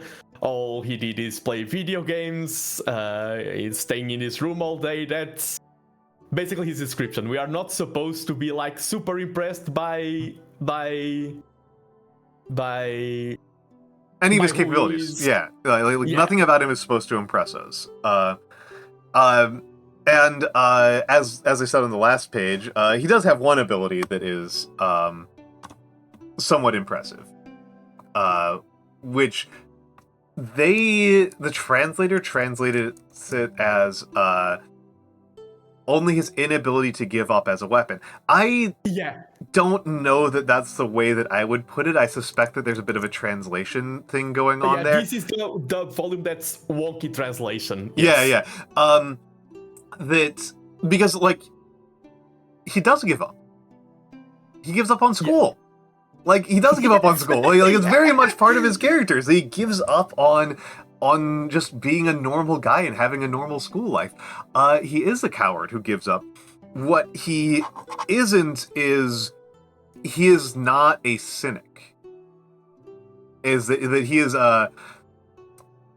he has a very deep belief that not only can things be better, but that if he can do something to make things better, he should. Yeah. Like he pretty much never really looks at a situation and goes, none of my business. Yeah, like in last week's episode, he himself described it. If a kid is going to go cross a street, I don't need to think about it. Like in a red light, I just jump and stop the kid. And he says basically that's his attitude towards all the problems around him. If he sees a problem and if he can intervene, he will intervene without giving it a second thought. Mm-hmm. And that lands him into a lot of trouble. It lands him into a lot of trouble. I mean, I guess I kind of feel like I find this pretty relatable, that like I tend to view the most important thing about life as being durable. That like the most important, at least the most important aptitude I've had in life is that I'm stubborn, and that when I get hurt, I tend to get back up and try to figure out what to do about it. And that is all that he really does. That is the only thing that he does that is remotely special. That is the only thing that distinguishes him from any of. That's the only real decisions that he makes. Is he doesn't think of it as a decision, but he has made a decision at a deeper level that if there's a problem, it is worth trying to fix. And we can kind of see that the difference between him in Japan and the difference in, I actually don't know the name of the what name they give the world, because who cares? Like the world itself, I also do not know. Yeah, the name. In Isekai, in the Isekai, the only thing that really changes about him is that he's going to come back. Is that the consequences of failure have been shaved off substantially. Which is, what I say about, like, if you're going to be doing things in life, you need to figure out ways to shave off the consequences of experimentation. Because you're going to die if you don't experiment. You're going to die if you're not trying new things. You are going to wither and become nothing if you are not willing to get yourself out there and ask out that person that you had a crush on, and try learning that new skill that you've been meaning to try. You're never going to get anywhere. You're not going to be happy. You're going to be absolutely miserable and waste all of your time. And you're committing suicide by time. Yeah, by inaction. By inaction. You're committing suicide via patience. But the thing is that people don't try things because of all the negative consequences. And then you need to figure out... and because the fear of failure and everything. Fear of failure. And knowing that you can recover from failure is critical. And I'll be honest, part of knowing you can recover from failure is being prepared for failure and knowing what the consequences of failure are and being realistic about whether or not the consequences of failure are ones that you can take.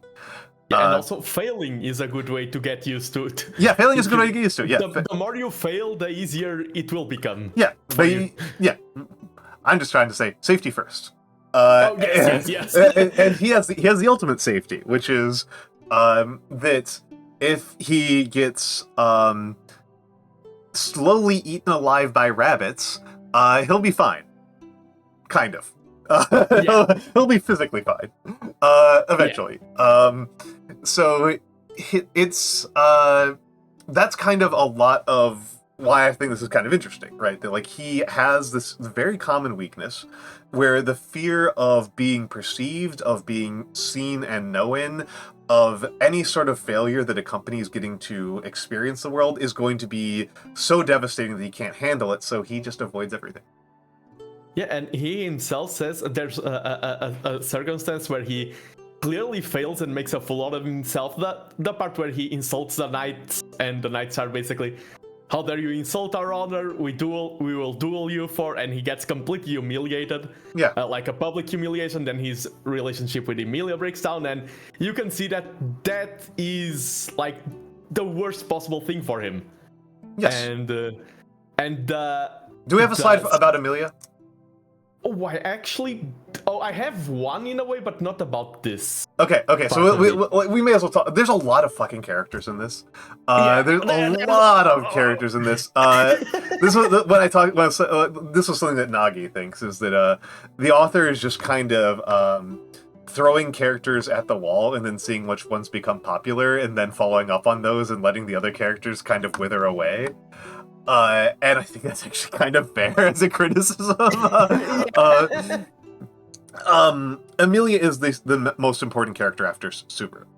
Yeah. I think that's not really contestable. Emilia is a pretty young girl. She's an aristocrat. She's exceptionally magically talented. She's very sweet. She's very kind. She saves Subaru's life in one of the early sequences, and a lot of Subaru's early progress is done with and around Emilia.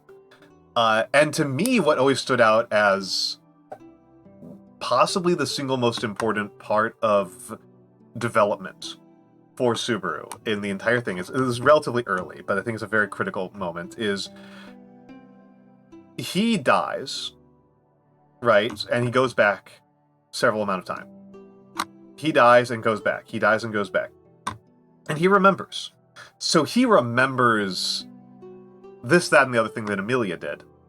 That Emilia didn't do. And Emilia doesn't remember. And so there's a point where, like, they're trying to make plans, and Emilia's like, you stay here, I'm going home. And he's like, why? I should be, like, near you. And she's like, no, you creep me out. Yeah. Like, no, like you're like it's actually like, how are you talking about how much we know each other? I've known you like a week. Like, what are you talking about? This is creepy and weird. And what we see there is there's a couple of things we see there. One of which is parasocial relationships. Yes. This is a parasocial relationship. It is not how we normally think of parasocial relationships, but Subaru does have a parasocial relationship with Emilia. Yeah, 100%. 100%. And the other part that we see is that he gets to shave off all of these consequences, right? He gets to shave off of all of these consequences, and one of those consequences we know he doesn't get to shave off is that we see him develop PTSD. Yeah. Over the course of the series, from dying in all these really horrible ways, and from seeing his friends die in horrible ways, it gives him PTSD. Sometimes there's at least one time where like he respawns, and like his checkpoint is the middle of a conversation with another character, with Rem, and he just stares off into space while breathing heavily for like several minutes in the middle of the street in the middle of a conversation, and everybody's like, what the hell's wrong with this guy? Because he just saw something absolutely horrible, and he's not ready to get back to like a nice shopping trip with a cute girl. And he but what he sees with this moment is that it's not just that PTSD consequence, it's a consequence that his ability to know other people is completely delinked from their ability to know him in a reciprocal fashion. Yeah. He has this other consequence to this power and to this dying over and over again, which is that it indelibly changes him, and his relationships with everyone else is going to drift more and more. The more times he dies relative to them. And I had something that I can completely... If you advance to the slide that I talk about prejudice... Shut in... Yeah, we've... Ren's grades. I think it's slide 17. Yeah. Quite a few down here, yeah. Because this ties in exactly to what you're saying. Because the first time he meets Emilia is the only time where their perspectives are synced. Yes, that's true. And... when you read it and everything, and after knowing the context, the first time you are seeing, you do not know the weight that actions have. Reading it and knowing what happens and who Emilia is, the weight of it is so huge, because Emilia's main goal in life, is to not be a victim of prejudice. Yes. She flat out states it, and the first time Subaru meets her, it's the only time where he can treat Amelia without prejudice. The other times he treats her with prejudice, but it's not the prejudice he's expecting. It's prejudice because he already knows her and she doesn't know him. So there's a shift in perspective, and Amelia thinks, okay, I'm being treated differently.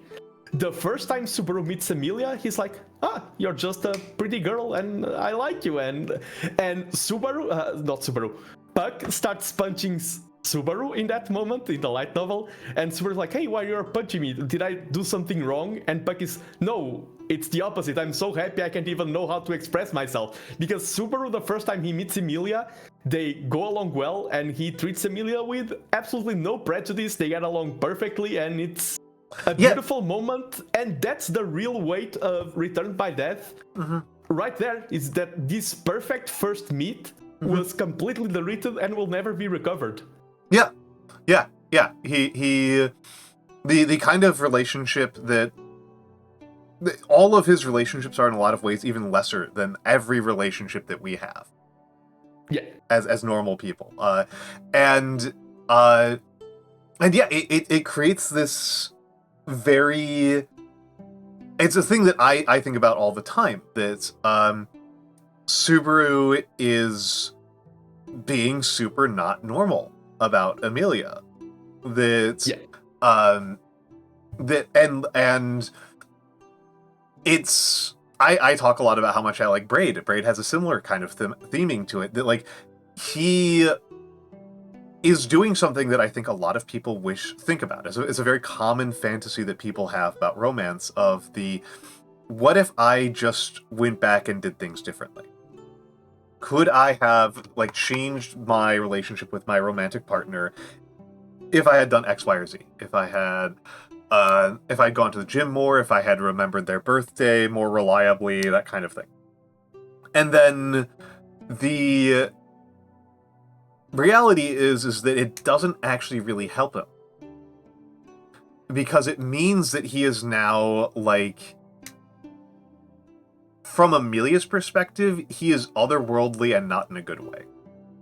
He is not merely foreign, he is actually kind of disturbing to be around.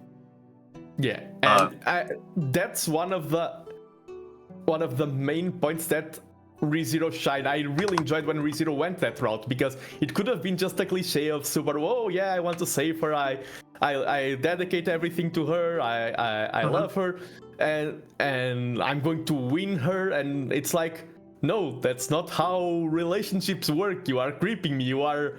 Yeah. And honestly, I think it would have been a fun and a still like pretty fresh and justifiable story if Emilia had been into it. If she had just been like, oh, I've got like the ultimate turbo simp. like, I think that would have been a pretty fun and interesting story, to just have a female character who just owns that she's just like kind of into having this like this dude who knows what she wants in advance and knows things about her past without having to say anything, and is just permanently on her side, and like ludicrously reliable. Like unbelievably reliable. I think that would have been fun and interesting in and of itself, but that's not the character that Emilia is. Emilia is a much more normal, down-to-earth person, and she finds Subaru frequently quite off-putting. And it's very understandable why. It's very understandable why, because it's not even that Subaru has like a bad personality, it's that Subaru knows things that he has no business knowing. Yeah. And it's one thing if you have like a spy who works for you who knows way too much, right? Like that's one thing. You've got like a spy master who like knows things without you needing to tell them. Like, ooh, that's spooky and cool and interesting. But like, no, this is like a potential boyfriend. Is like what he's trying to be. He's trying to be her boyfriend, and like to have this boyfriend who just like knows everything about you, and you don't even know what country they're from. Yeah. Like that's kind of alarming. That's kind of alarming. And that's the thing. We are in the middle of a period of political turmoil in a country that has had a civil war and everything before it started, and everyone from the royal blood got sick with a plague, and there's a succession going on.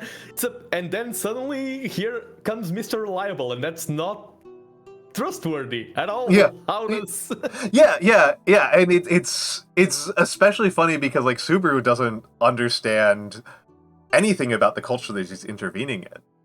He doesn't get it at all. And so like it's actually kind of funny that like you could imagine that like if Subaru were a different type of person and had a different type of knowledge, he would have just been like, okay, I've been sent by God to be your perfect companion, to be your I am your guardian angel made flesh.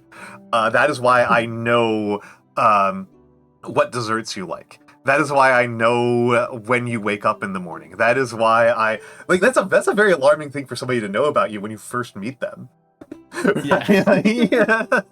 And hello Nagi. Hello Nagi. Hello Nagi.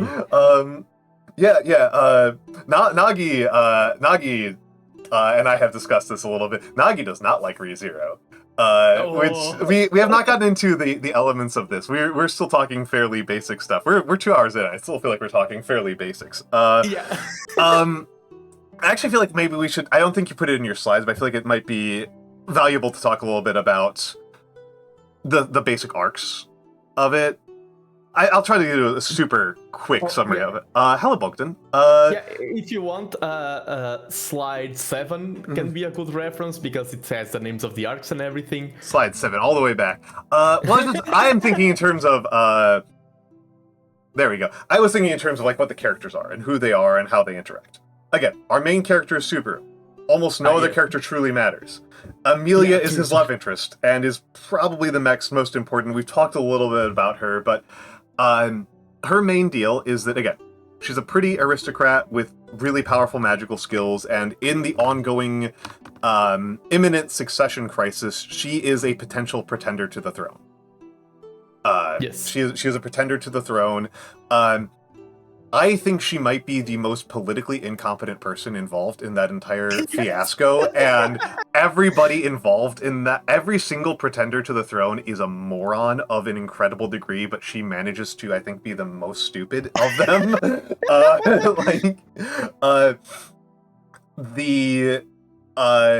The way that they are playing it out is that there are 4 or 5 pretenders to the throne, and then there's a large body of aristocrats, and they're just openly turning it into an electoral monarchy element. They're just openly being like, okay, whichever one of these pretenders can convince our aristocrats, I'm putting a lot of emphasis here on aristocrats, that they are the right person to rule the country, we're going to do that for them. And so we've got like 4, I think. Yeah, five. 5. I can only remember 3 of them. And one of them is like, I am the Duchess of a successful region of our country that has made a lot of money with trade liberalization, and I intend on increasing trade liberalization across our nation. And this is generally kind of stupid to talk to aristocrats about, but I'm more bothered by the fact that she just openly says, like, I only care about making myself and my own wealthy, and it would have been very easy for her to say, I have experience making wealth and plenty and prosperity, and I can bring that to the whole nation. That would have been a much better pitch. Another one's just like a fights well and is an honorable combatant, blah, blah, blah, whatever. Amelia's pitch to aristocrats is to remove all forms of unequal treatment. Yeah. Which you may notice, again, I'm emphasizing aristocrats. She is pitching to aristocrats that she is going to dismantle the structure of aristocracy. It's like, how is this like, like, what are you doing? Like, show some basic canniness about this. Show some basic, like, element of, like knowing your audience. It's a miracle that she left the room alive. Like, yeah. Like, yeah, the 5 characters super summed up is Amelia, that's basically like that. It's Crush, that's basically, oh, I know how to manage people and I have military might and I'm famous. You have Anastasia, which is basically, oh, I know money and business, so I can run a country. You have Pristella, which is basically like Gilgamesh from the Fate series, is like, oh, I'm perfect, I was chosen by the heavens, I'm the perfect person. Yeah, an actual pitch. An actual pitch on Divine Right of Kings, finally. Yeah, you either choose me now, or you will choose me eventually because I've already been fated to rule you all. Yeah. You mongrels. Yes, that's basically. And then the other one is I'm a girl from the slums and I want people to live better quality of lives. Yeah, and it's and where I'm mostly going with this is just kind of emphasizing that Amelia is she's a character who has a very strong set of political views that I think are poorly realized, to be kind of blunt about it. That she is very opposed to bigotry and prejudice, and she's also extremely comfortable living a highly privileged aristocratic life. That's not to say that this hasn't happened before in real life. That would be a description reasonably of both Engels and Tolstoy. To mention two extremely famous communists. But it is more to kind of emphasize that she's not super competent herself. I did not find her I was not impressed with her aptitude there, and and I also that comes into play, that all of that political inability with the fact that even the aristocracy themselves are like, oh, can't we find something better? Why do we have this ritual where a stone picks random people because we have a contract with a dragon and we need to uphold that contract? They themselves are like, we didn't pick these candidates, they were chosen by a stone and a tradition, and some aristocrats are like, do we actually need to follow this tradition? Can't we just rule it ourselves? These candidates are kinda... Can we do seventh dynasty Egypt and just make our own aristocratic council that just does it? And it's so those are in a lot of there's so many more fucking characters, and for the love of TheNando, we absolutely do not need to get into them at all. There's like 100 characters, and I don't remember the majority of them. There's so many. And what I would kind of say is this is a lot of the main arc is Subaru's relationship with Amelia and him simping extraordinarily hard for this girl who we mentioned that she's suffering from prejudices. And there are two ones that are kind of big. One is that she is from an ethnic group that is discriminated against. And the other is that through a extraordinary set of coincidences, of genetic coincidences, that is to say, she bears a incredibly uncanny resemblance to the setting Satan. Yeah. She just like people draw pictures of Satan and have been drawing pictures of Satan for like centuries, and it's just her. Yeah, like exactly. It's just her. It's just like what? Like, it's just uncanny how much she looks like this setting's. Even Satan might not be a good way to put it, because Satan often has like lots of multiple interpretations and stuff like that. Imagine if 500 years from now there was a guy who was born and he just looks exactly like Hitler. just like natural Hitler mustache.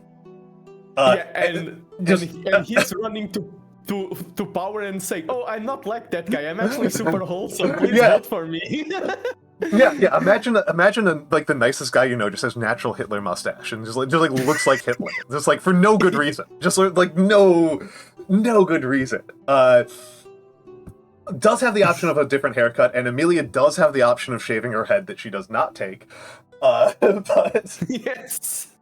Or just dyeing her hair or something like that. But I'm not like the other Hortlers. Yeah, it is an absurd coincidence, and Subaru is the first person who talks to her and doesn't engage with her from a start point of being extremely disconcerted by how much she looks like Hitler. that's where their relation starts to bloom. And also the prejudice against, there's a huge prejudice against anyone who is of mixed blood, like humans mixed with another race. And that's because like I've read the backstories. The whole kingdom was in a period of huge civil war, and it was basically the humans versus the half blood, and the humans won. So, and it was a very bloody war. So then it's like, okay, we are the victors, we are the dominants, and those other ones were the enemies, they lost.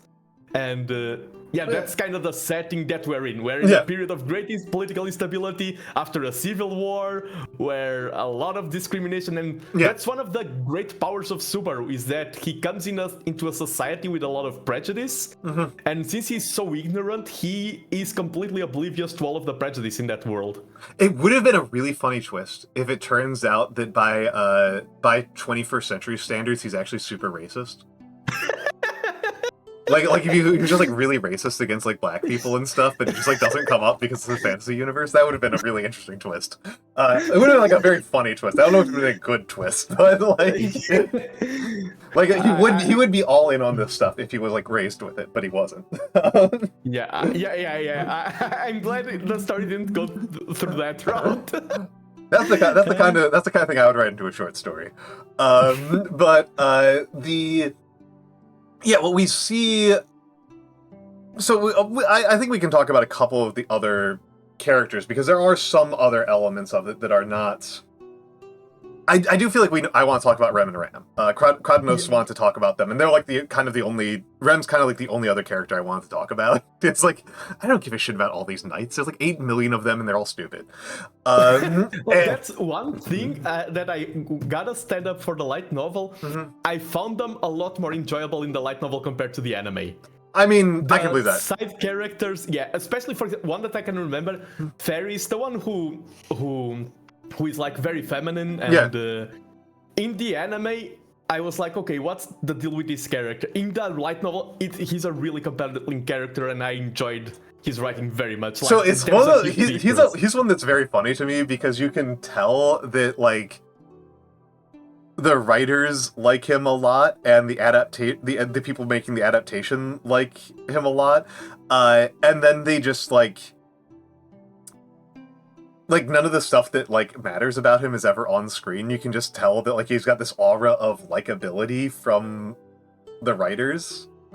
Unlike the guy who we've got on screen right here, who nobody seems to like. He's kind of an annoying douche. Yeah, he's just an annoying douche. I don't remember his name, because I'm just like, whenever he's on screen, I'm just like, But yes, so Rem and Ram are a pair of twins, sisters. I think they always, it's always confusing with Japanese, because in English we always just say twins, and we don't really distinguish between the older and younger twin very much. But in Japanese they always use, ane and imoto, so like you always know which one's older and younger. Ram we see a lot less of. Rem we see a lot. When we first meet them, they're very much portrayed as a unit. They are servants to Emilia. Exactly. Subaru makes an extremely funny and extremely young guy decision. An extremely simp decision. He is a turbo simp. He gets his life saved by Emilia and is recovering at Emilia's manor house and is a guest there, right? And Emilia's like, well, you've done this incredible thing for me. You've helped me in a huge way. What can I do for you? And he's like, I want to be your servant. Because he's a turbo simp. And and she's like, okay, cool. And so there's a fairly extended sequence of him learning how to be a servant. And he spends a lot of time with Rem and Ram. Ram is competent. Rem is not incompetent, but she always talks about how Ram is better at everything than her. Yeah. They're both very subdued people. They're both very underexpressive and very calm. Neither of them like Subaru very much, because Subaru's really bad. at this. Like, Subaru, it should not be all that surprising that a 16-year-old boy who lives at home, doesn't go to school, and his mom takes care of everything for him, doesn't know shit about how to do laundry without a laundry machine, for example. Like, he's not good at this. He's bad at this. And he, eventually, Rem gets suspicious of him. I forget the exact sequence of events that leads to this happening, but eventually Rem gets suspicious of him and decides that there's something wrong with him, that he is a potential hazard to Amelia's safety, and she beats him to death with a mace. One of the main reasons is his smell. Yeah, he smells... He smells funny. He smells funny. He smells funny. It's the stench of his repeated deaths on him is what it is. Yeah. It's like she can smell the repeated deaths on him. And then that's how that life ends, is like he gets beaten to death by Rem. And then it resets to him recovering at Amelia's manor house before she asks him what he wants to do. And he makes a different choice. And the plot progresses and blah, blah, blah. And eventually, as I mentioned earlier, Subaru gets left behind to stay with, because Amelia's like, you're really useful, but you creep me out, so you are staying in the capital, I am going back to the manor house. And she leaves Rem with him. Rem and Subaru stay in the capital, representing Amelia's interests there, while Amelia and Ram go back to the manor house, right? I'm not getting anything wrong here? Yeah, exactly. And Rem and Subaru they're doing like really basic level spycraft shit, They're talking to people, they're getting leads on like who's doing what. They're keeping track and like trying to keep tabs on things that might matter to Amelia's interests. And Rem falls in love with Subaru. Yeah, but actually the moment I'm going to... Yeah. Where Rem falls in love with Subaru is before that. That's true, yeah. It's in the match, and I want to talk about that moment because it's one of my favorite moments. It's slide 14, please. Slide 14, please. Yes. I'm covering up the slide numbers right now, so I need to... Okay. Let's take 14. Oh, I got there. Here we go. Yes. Yeah, this... Because Rem, as you said, is someone extremely competent. Rem is characterized as the most competent person, and she does everything.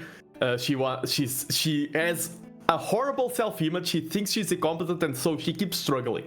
And one of the reasons why she's so competent is because of her constant feeling of guilt.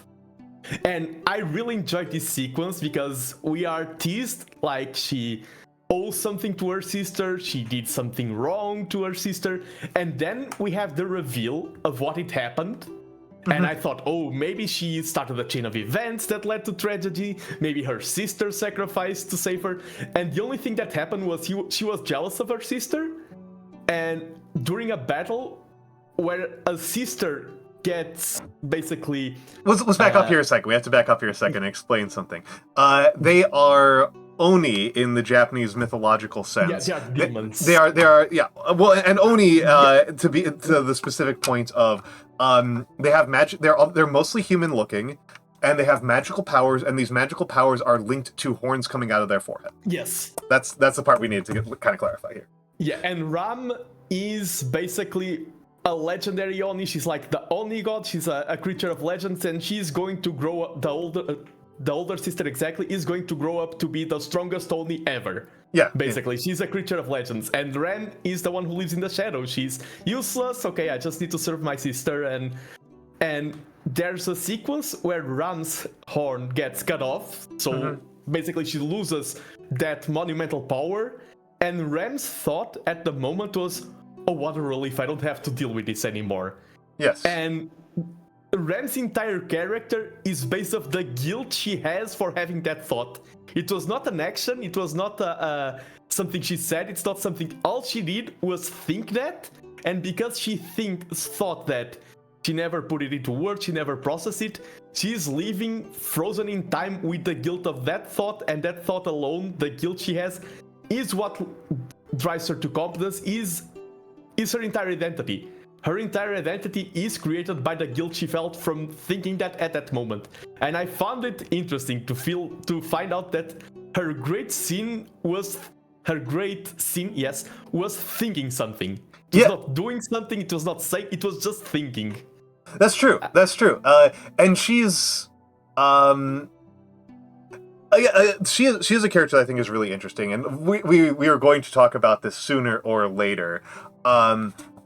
The fucking waifu war elements to the goddamn fandom around this, which, to be completely blunt, I do not enjoy this form of engagement as a sincere thing to look at. I do enjoy it sociologically to talk about, because I think it can reveal some things about people's preferences and how they approach the world, but bluntly, I find it completely incomprehensible.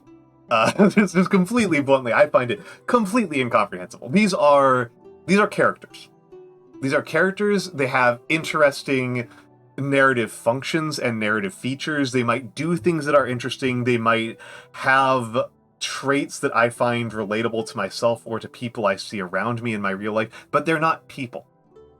Like they are not people. It does not make any sense to me to treat them or judge them as if they are people. Rem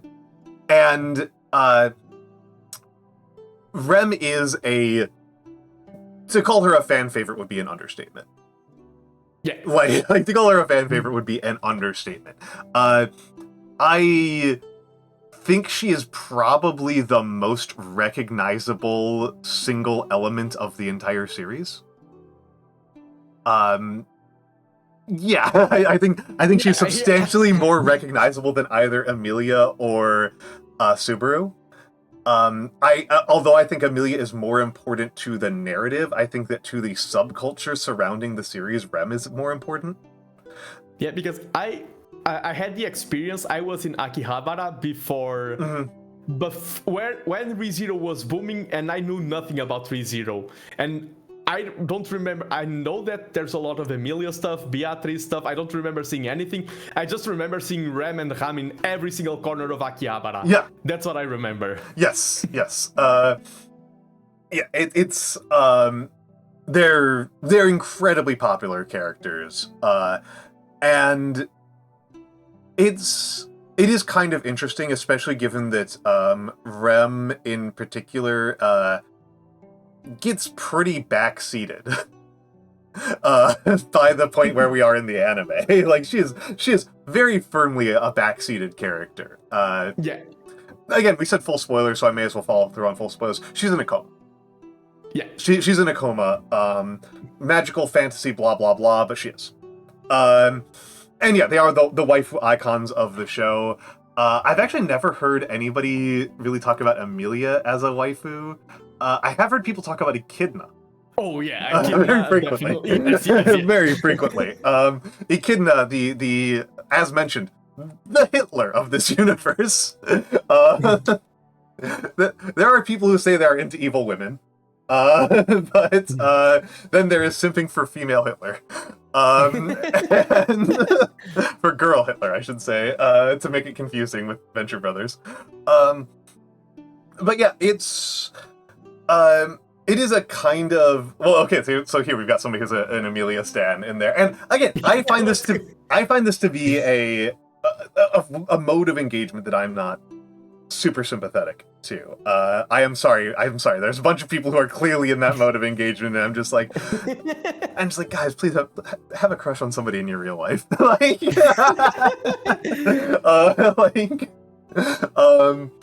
And chat's gonna eat you alive. Yeah. No, the most un-VTuber thing I could possibly say. The worst version of touch grass I could possibly say. But I actually find Rem very compelling. I'm not gonna lie. Like, this is not like me being like, I think Rem is a bad character. I think Rem is actually a really good character. Yeah. I think Rem is a really good character. I think the acting does a lot with her. I think the actress is doing a really good job. I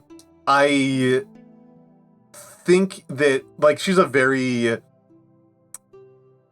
canonical, I think, at this point, kudere.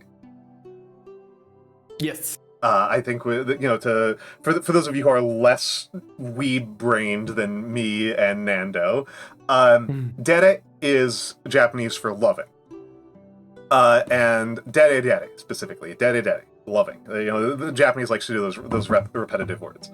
And so tsundere you've probably heard. Sun dere. You portmanteau them together, you get tsundere. Tsundere, it refers to a person who feels very affectionate towards you, but expresses that affection through bullying.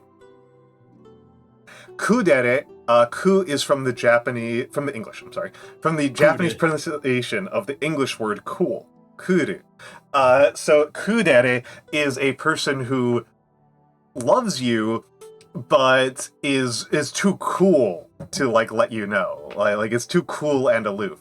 And I think kudere and tsundere both reflect a common origin point in social psychology for a lot of men, particularly a lot of introverted men, where the reason why that girl you had a crush on in high school wasn't into you was she was into you, but just in an oblique fashion. The girl who was bullying you actually just liked you. The girl who was ignoring you actually just liked you and was playing it cool. It's a kind of a cope, right? It's a little bit of copium right there. It's a fairly traditional, fairly normal form of it, but I think it kind of is. And there's a whole oh my god, Katanoste has referenced that there's a whole typology of deres. Yeah. There's a whole typology of them. I can't even remember more than 3 or 4 of them. There's a lot of them. I think a lot of them don't really mean a lot. Kudere and tsundere do come up a lot. And I think it's for those related reasons. Yandere is also Yandere is a big one. Yandere is a famous one. That was the one I was like, there's another one that's really big that I can't remember. But then there's a bunch of really small ones that I think are a lot less prominent, and I don't think you need to know. Yandere means is psychotic. A yandere is a stalker, basically. And it comes from a specific TV series, School Days, which is a fun one to prank people with. If you want to subject people to a bad time, School Days is a great way to give people a bad time. Where one of the characters is a yandere. It's the prototypical yandere, and literally kills her boyfriend. And it's dandere,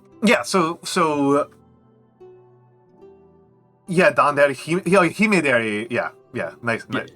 I actually don't remember. I have no idea what kamidere means. I have no idea what that means.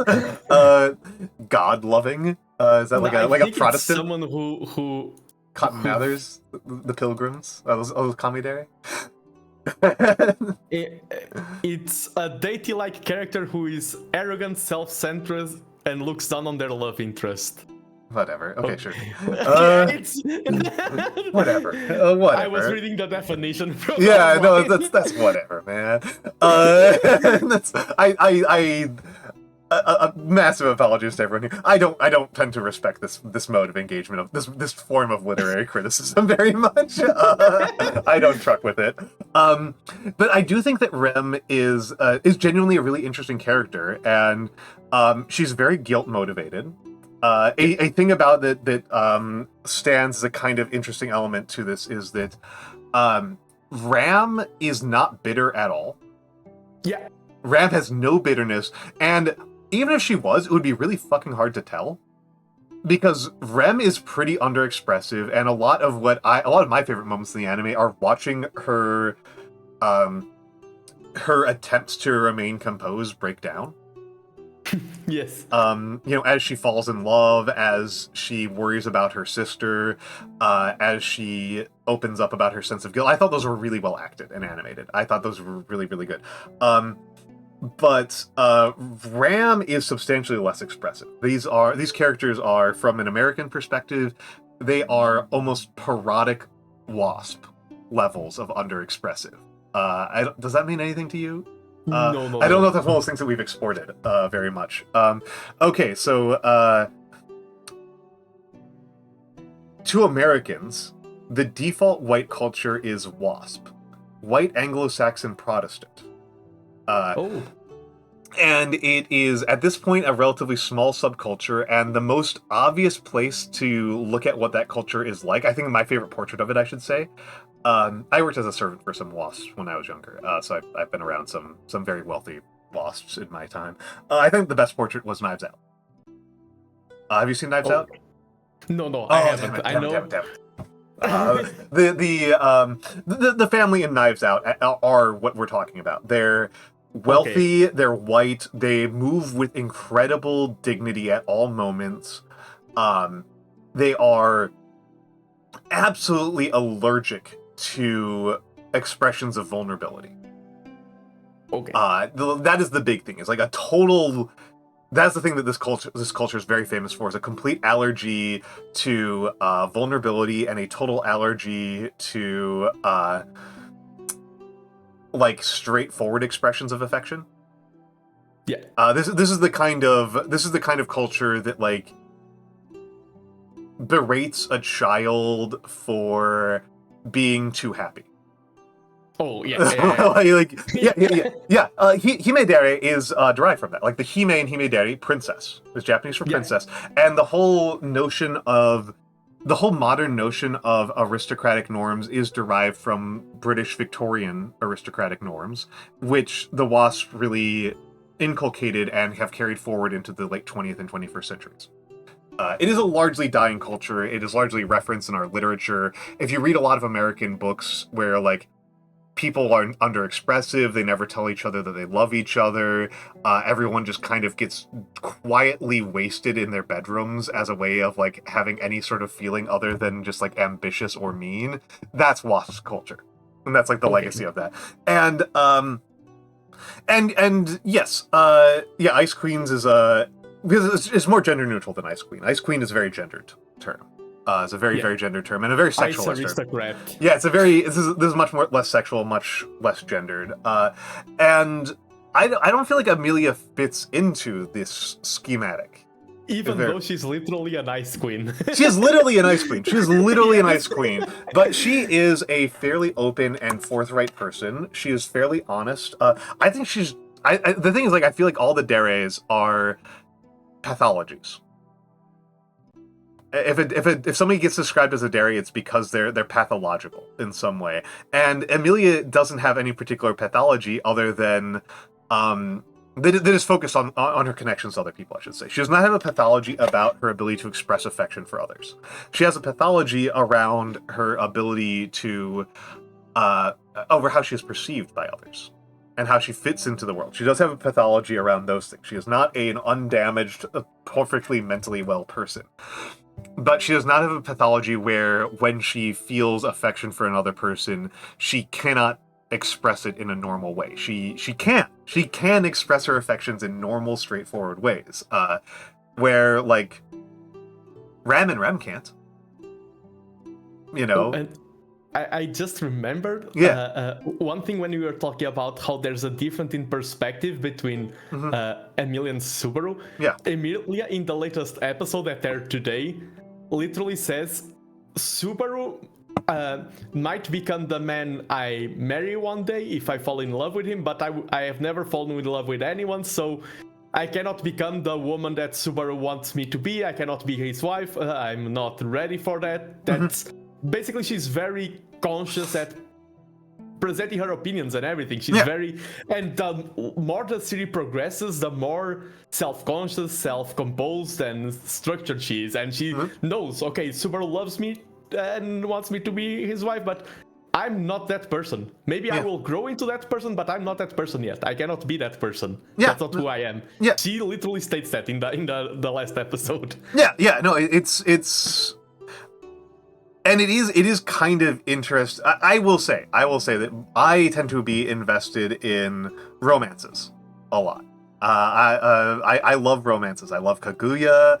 I like 100 Girlfriends. I like... well, I will acknowledge I've got a lot of criticisms of 100 Girlfriends. I loved Love Agency. I love Tomo-chan as a girl. Those tend to be my favorites. And I think it's actually kind of interesting that underneath what I think is... To be honest, I think the action elements of the series are kind of... Like the whole like world-ending plot stuff. I'm just like, whatever. I don't even think it's a super good execution. I do think the romance execution is quite good. I am actually pretty compelled by the fact that that Subaru is in love with somebody on frankly not great grounds. Like he is not, his love for Amelia is not, I think, super well funded. Which I think is reasonable. I think that people don't fall in love on necessarily with the person they're most compatible with, or that like makes a lot of sense, or even that they know super well. And even then, I think like I'm sympathetic to his reasons that he finds Amelia so attractive, which mostly centers on the fact that Amelia is relentlessly patient and kind. Yeah. Which those are very attractive qualities. I do get it. Like those are very attractive qualities in a person. Those are things that I really admire in other people. And like she, you know, the moments where Subaru like clearly is like he clearly thinks she's really pretty from the jump, but what seems to really cement her as more than a person to look at from a distance is how she treats poor people. Yeah. You know, how she treats like street urchins is like the thing that like really like turns him on. And I'm like, yeah, this is very sympathetic. This is very reasonable. And it's one of those things that's kind of interesting to look at it from the other side of it, which is from Amelia's perspective, what is Subaru? Right? Like I'll emphasize it again. He's fucking creepy. Yeah. Like he is fucking creepy. And very disconcerting to be around. And I think that's really interesting and compelling. No, it's basically a lot of ReZero is about asymmetries in perspective, and the entire relationship of Subaru and Amelia, which is the main relationship, is a completely asymmetrical, a completely different relationship, and that's what makes it work. Yeah. I think that has a lot to do with the function of memory and knowledge and epistemology. In the presentation of the series, I think that is a wonderful thing for us to talk about after we take a quick break. So, if you will bear with us and watch the fan art, the subathon timer will be paused if you are worried about that, but we'll be back in a few minutes.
And we're back. I Hello. usually try to count in, and I forgot it this time. I've been kind of bad here. Wait, we're back. Yeah, I've been kind of bad about some of my traditions while I've been here. But yeah, so the chat has been talking about. Oh, hello, Satine. Hello, Satine. Welcome in. Yeah, chat was talking about the possibility of them doing a bit of a supercut where we see things what Amelia has seen. Right, like we only see Amelia's version of events without Subaru's additional knowledge. Obviously, it would be quite a bit shorter. I think, though, that there's a bigger thing, which is one of those things I think is kind of interesting about the series. This is a series where there's a lot of like big world-ending plots, and it's very regularly revealed to our characters that this, that, or the other thing that we've never heard of before is 30 seconds away from destroying all human life as we know it. This is, I think, normally a really fucking annoying element to a story. In most fiction I read, I kind of despise this. In ReZero, I'm actually relatively tolerant of it because that's kind of like the main thing that's happening in the plot, is that Subaru knows things that he has no business knowing. Subaru is also armed with levels of knowledge and equipped with types of knowledge that he has absolutely no business having. Like wildly, completely out of sorts with any reasonable approach to the world. He has no business knowing these things. And so I think that it is kind of a good parallel to this, that like, the reason why he knows things that he has no business knowing is that he remembers things after he dies. So often we've emphasized how that plays out in the romantic aspect of that, in the like big world-ending events aspect of it, that again is less interesting to me, I think, but still worth discussing here because it gets into a theme that I think is interesting. He meets a supervillain, and the supervillain gloats about his crazy plan because who cares? Subaru's going to die in 10 seconds, and what's the fun of being a big evil supervillain if you don't get to gloat about it? And so the supervillain gloats about it and then kills Subaru, and then Subaru wakes up 2 weeks prior and knows the plot. And the main reason why I think the world-ending plot works so much better in ReZero compared to other stories is that the story is not about the world, it's about Subaru. Yeah. And that's why I think if the story was about the world, but this is a very all of my favorite shows are very character-centered. The impact of what happens to the world is minimal compared to what happens to our main cast. And that's very evident in one of the If routes, it's Pride route, where Subaru becomes the main villain. In that route, Subaru basically commits genocide, destroys the world, and everyone who's left is basically Subaru, Elsa, Reinhardt, who is like the invisible guy, and Emilia. And the world comes down to 4 people, and it's like everything else is insignificant compared to what happens to those 4 people. And I think that's why the world-ending elements work, is because our focus is not on the world. It's on how the world impacts Subaru, how the world impacts Emilia, and that's something more typical of fantasy compared to sci-fi. I feel like sci-fi, in a lot of ways, thinks about society, the world, consequences, while a lot of fantasy is very character-oriented, and ReZero takes that to the extreme. Like, this is why you need to read Litfic. That's why you need to read Litfic. This is so not character focused compared to the average Litfic.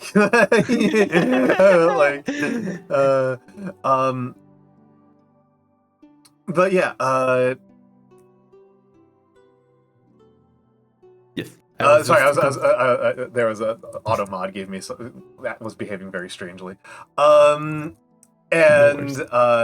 somebody used the word viewers, which is an auto mod term for reasons that I hope are understandable. And it was an innocent statement, and then I said it's okay, and then it just disappeared, and Automod just like left. So I don't know I don't even remember what the comment was. It was just okay. So I apologize to whoever got automodded. You're fine. But yeah, I think I do not. This is a place where like you and I just kind of disagree. I think the series has quite a few weaknesses. Oh, I also agree that the series has okay. weaknesses, not worry. Yes. Okay, I don't think that the use of world-ending plots is like actually particularly well realized. I think that they don't tend to tie into the themes super well. I mentioned the place where I do think they tie in pretty well, which is the element that like they kind of emphasize, they kind of work with Subaru as this kind of like not omniscient but creepily prescient character. Yep. That like it's a thing that like is not quite really stated about the series, but part of the thing that like he is thriving to a certain extent. He's certainly happier on most days than he was as a Japanese high schooler. And one of the things to be said about this is that he is acing the test. Right? Like he has entered school and he is the only person in the school who gets infinite retries on every test. Yeah. Like that's if you are in there, that's a problem. Right? Like if you're one of the other students, like that's heinously unfair. So like what he is he is actually super intelligent in terms of knowledge compared to everybody else around him, even though he is actually deeply ignorant. But he gets to use knowledge in some very bizarre ways. And if you were in this world, Subaru looks like he looks like a soothsayer. He looks like a diviner. He looks like Garnet from Steven Universe. I don't know if it comes up that people start like really paying attention to the fact that like they mostly pay attention to the fact that he is like he's really politically connected and he always takes charge of situations. They do notice that like he takes charge of situations and he's very aggressive and he's very forthright, and a bunch of very powerful people think he's very charming and interesting and useful. They do notice those things about him. I don't know if they notice that it's like Subaru just kind of predicts the future. Yeah. No, in the current season that's airing, you see the realization of that. A lot of characters look at Subaru and it's like, oh, we have Subaru, so everything's gonna work out. Everyone like who's important is noticing and it's realizing, okay, if Subaru is there, they don't know why and how. If Subaru's there, just listen to him and things will work out. Basically, that's how, after the build-up of all that he's suffering through, now that's the kind of vision that people have of him. We are in a calamity, but Subaru's here. So it will work out in the end somehow. Subaru has a lucky charm.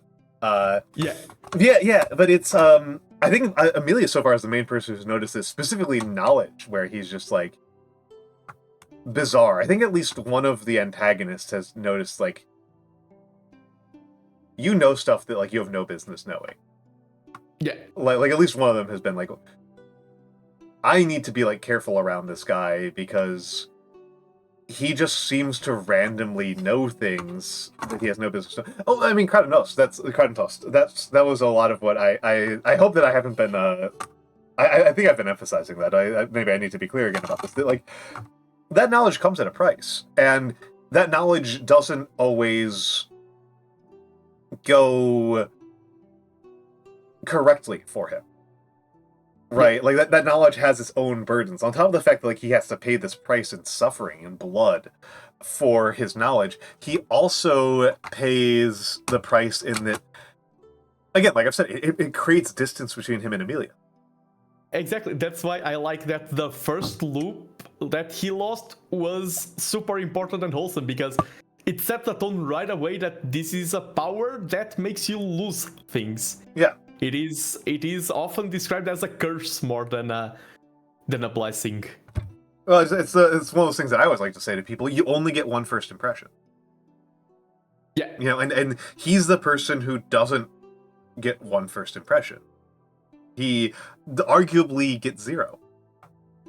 Right? And also, one thing that's very important to mention is that the power is not at his service, and we see that tone also set quite early when Ram is basically in a coma, and he's like, okay, I will activate the power, I will pay the price to bring Ram back, it's worth it. And the power is like, nope, your checkpoint has updated, you can't go further back. Yeah, that's actually one of the most powerful, like, single moments. The single moment that I think is, like, the most impactful is, like, he says that he doesn't activate the power. He kills himself. Yeah. Which is something that he gets pretty casual about. He gets pretty casual about, slitting his own throat and falling on swords and jumping off buildings. He doesn't seem to like it very much, but he does accept it as just like part and parcel of doing his business.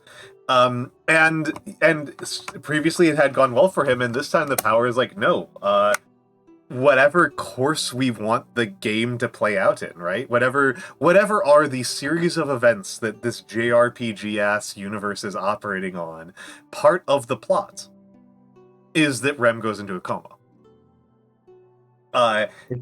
The power does not care what he wants. It's not to serve him, right? He's a tool in a way. A tool for some goal that we do not know, but it's presented as Subaru is a tool for something, and the power is a tool for someone, but not for Subaru. I'm kind of surprised we haven't seen it emphasized a little bit more that in the case of like we mentioned before, isekais are often very video gamey. Yeah. They often operate on like specific video game logic. Like a lot of them are on otome games, like the very famous My Next Life as a Villainess is based on otome game logic, and it's set explicitly in an otome game that the reincarnated player had played before she died. A lot of them are based on like MMOs. Solo leveling, I believe, is based on Korean MMOs in particular. That's fairly common. This one is following a piece of video game logic. They're not doing a lot of the video game logic where like people have like inventories and items and stats and magic points and levels. It is not following any of that. It is following, though, that there is a linear plot with intended story beats that you have to progress through and that you, the player, do not have control over. You play Final Fantasy VII. You don't actually get to control that much. You get to control whether or not you beat a given boss. And that is the power that Subaru has. He gets to be like, okay, we've got to defeat this boss enemy. Here's how we're going to do it. And then he loses, and then he gets to go back and be like, okay, we're doing a different strategy. And then he loses, and he's like, okay, here's a different strategy. And eventually they beat the boss. He has that kind of power. But he doesn't have the power to protect Rem, among other things. Like there seems to be, to me, it looks like, being a little bit ultra genre set, being like looking at this in terms of like, again, isekais often being run on video game logic. It looks like he is the main character of a JRPG, and then the main character of a JRPG doesn't necessarily get to choose.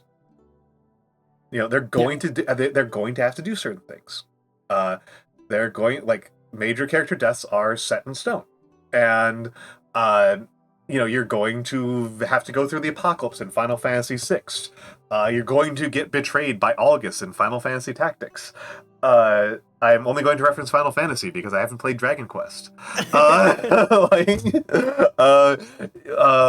guess I can't actually remember any of the particular story beats in Saga Frontier because Saga Frontier is completely fucking insane. Like you don't have control over these things that you feel like you really should as a person. I feel like that's an interesting thing to be said about video games, and that I always like to bring up about games like The Witcher and stuff like that. That like you have control over how good Geralt is at fighting monsters. You don't really have control over whether or not Geralt is the member of a discriminated caste.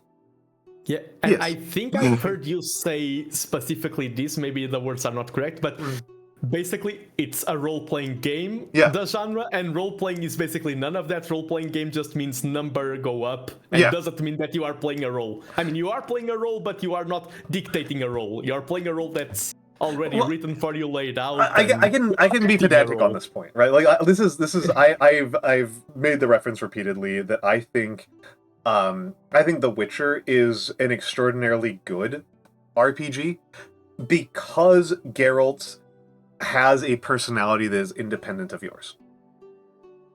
Yeah. That Geralt will know things that you don't know, and will do things that you wouldn't do. That Geralt has opinions and has political stances in the world that may not conform to yours. And I think that's really powerful and interesting, and you are playing that role. And there's a kind of... we do use the term RPG often to just mean, like, those mechanics, those mechanical elements. Yeah. Like, I've played some Dark Souls. I'm very bad at it. But, like, in Dark Souls, it's mostly number go. Is like, that's what the role-playing game elements are. It is an action game where there are numbers. You aren't... I don't really know that you have a lot of... There's not a lot of, like, dialogue expression. There's not a lot of political relationship expression that your character is doing that you can change or not change.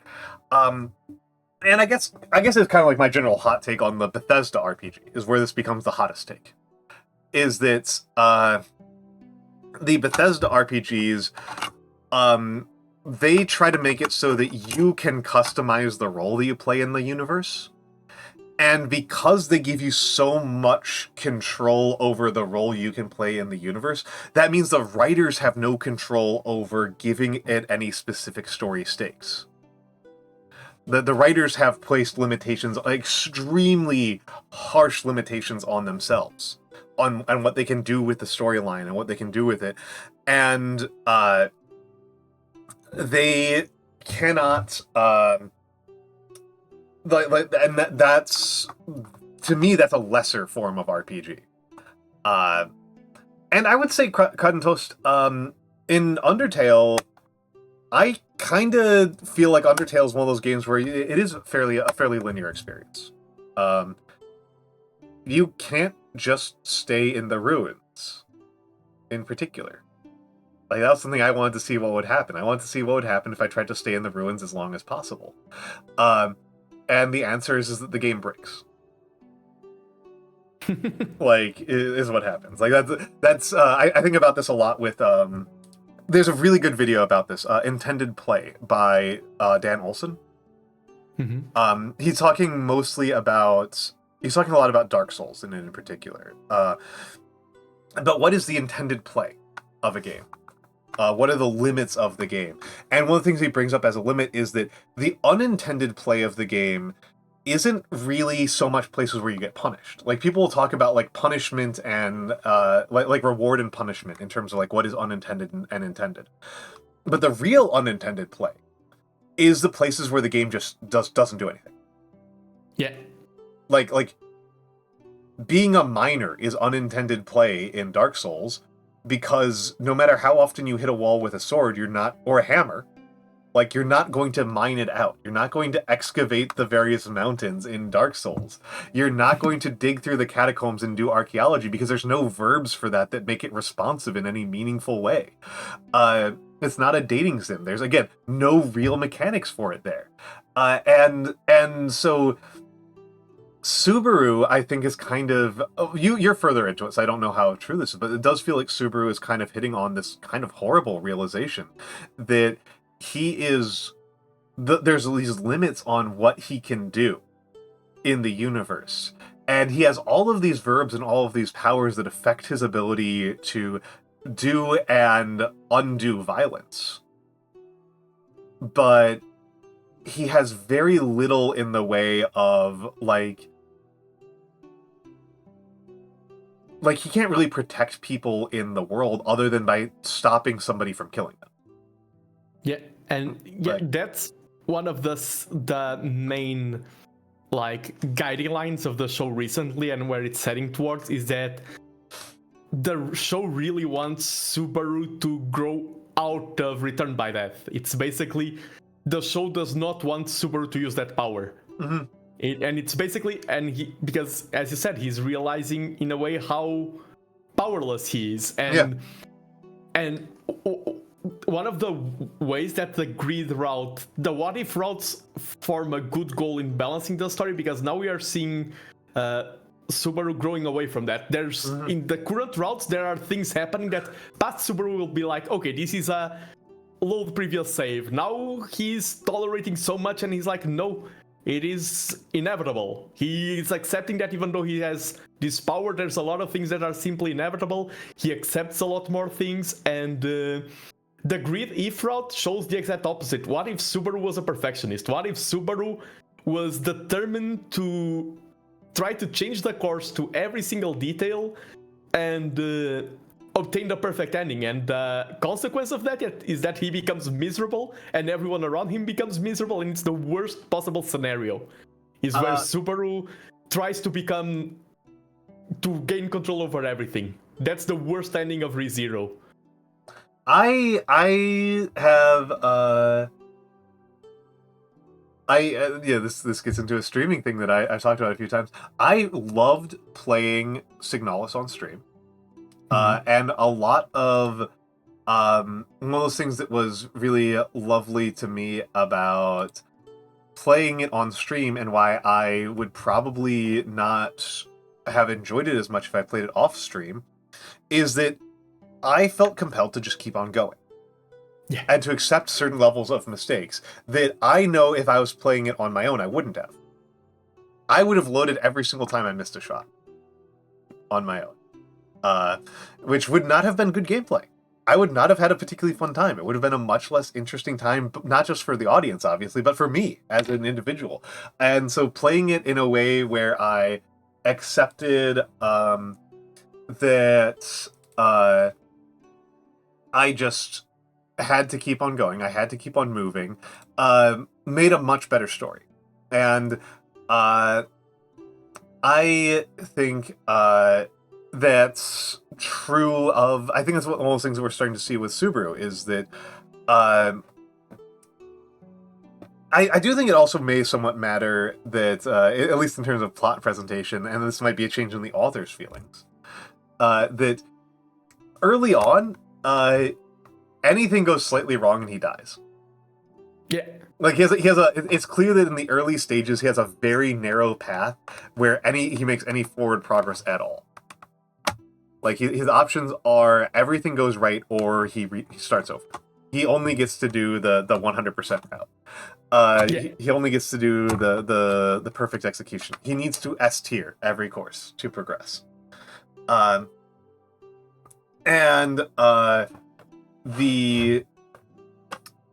Which I think is kind of funny. I think they've probably eased up on that partially because if there's any sort of moral to the story, it's that Subaru needs to accept his vulnerabilities and weaknesses.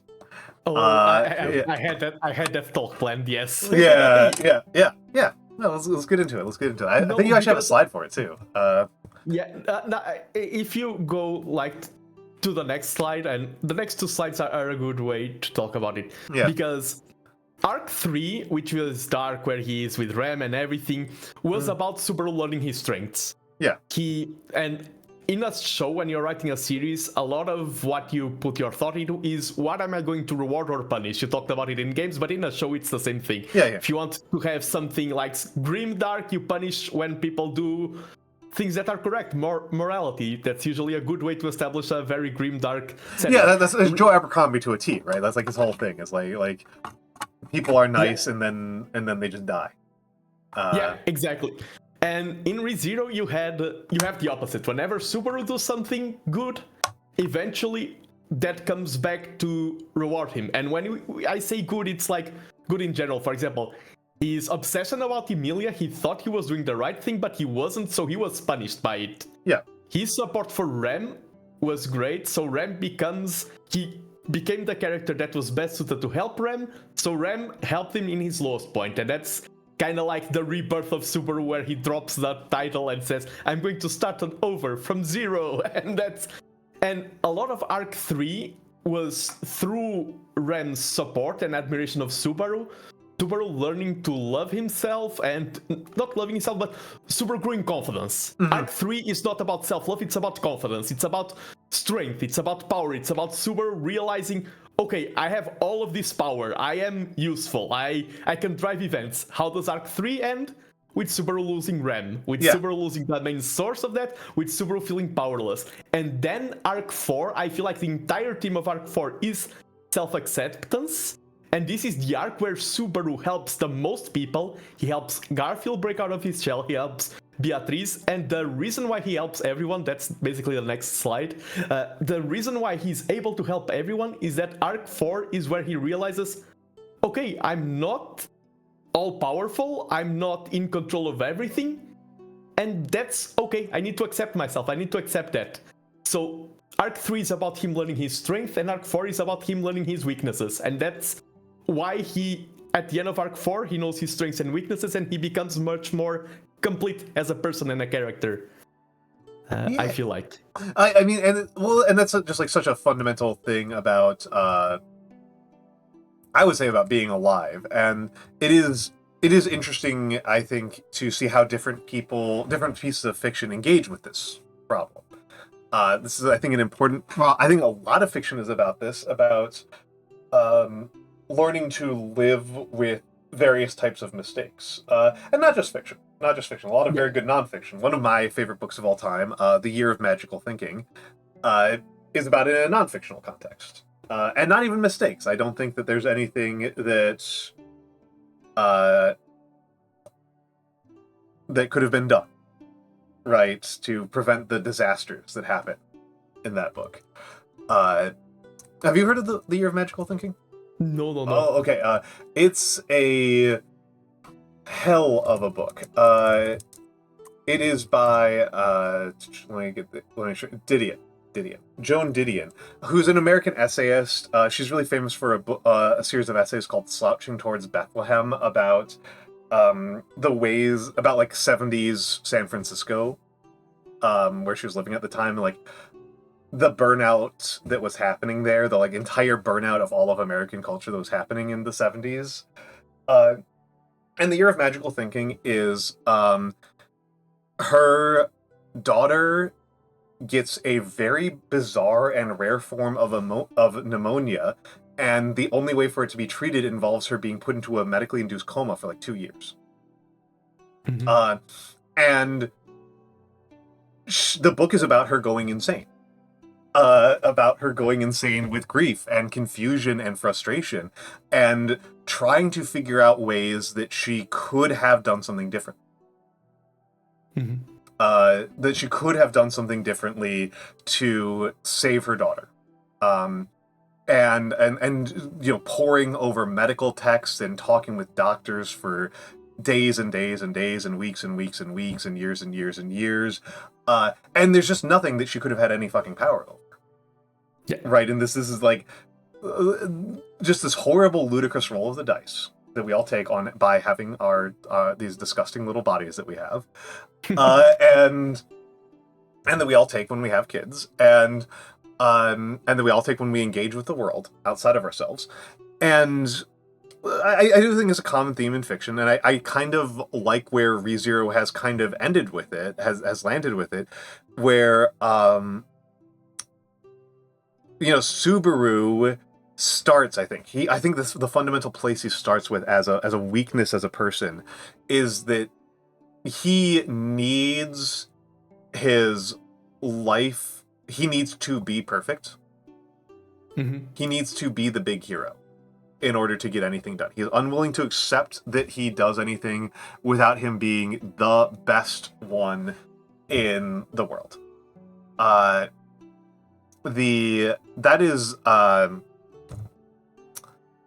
And then he is put into a situation where,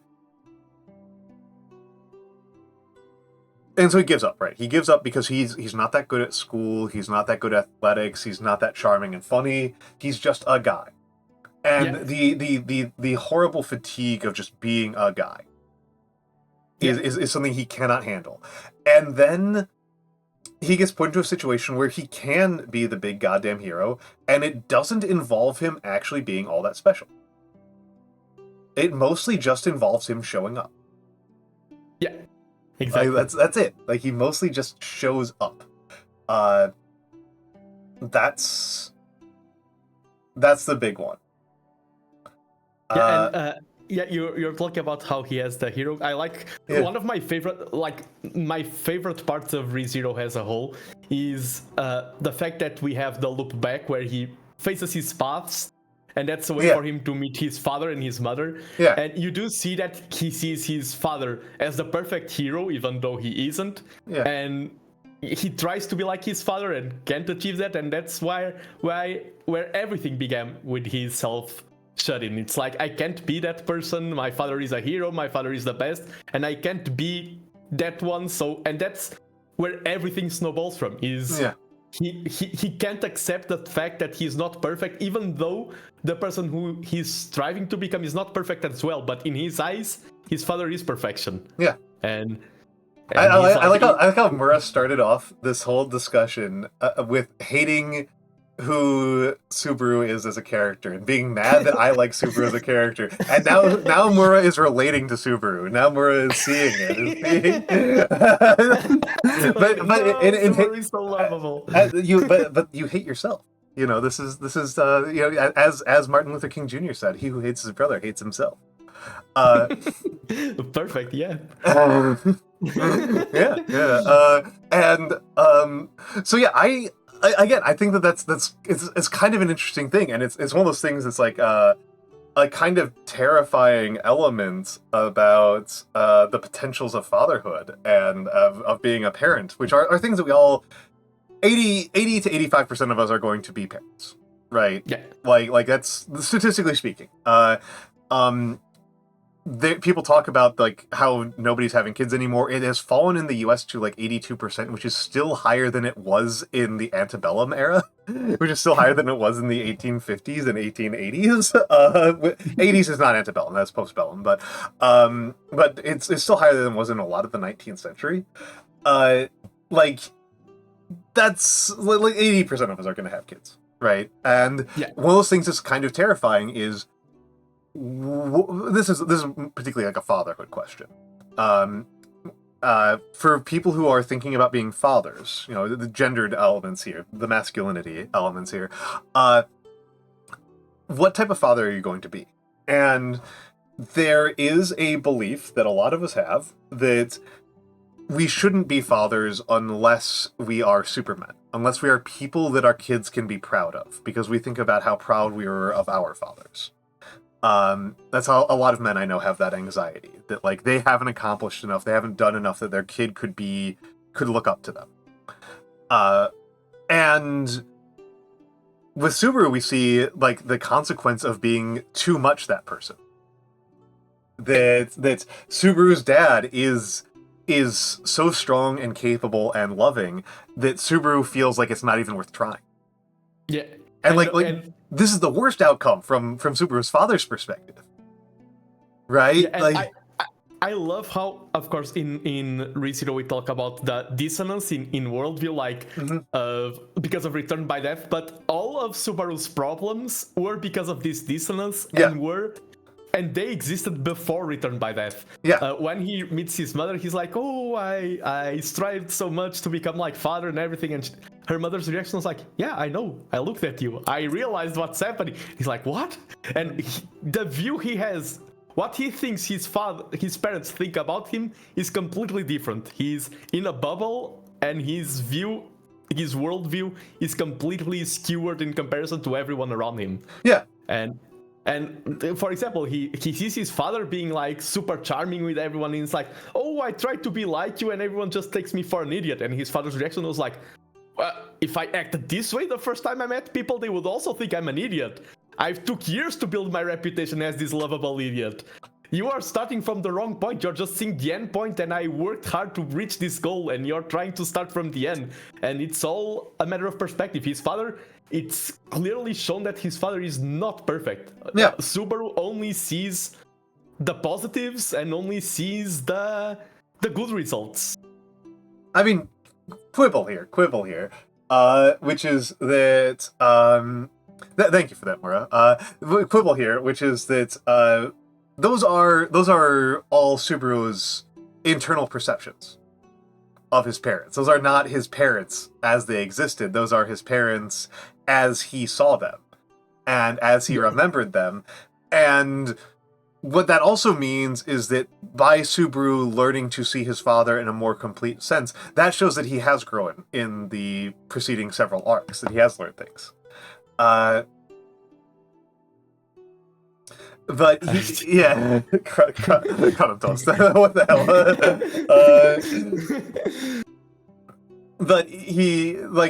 But he has. I think that's again, like I liked him quite a bit, and Mura finds him annoying. This was one of those things that I found really interesting, and I kind of want to know a little bit more about the sociology and demographics of this, and I want to know a little bit more because I have been told, you told me this, that among the Japanese fandom they hate Subaru.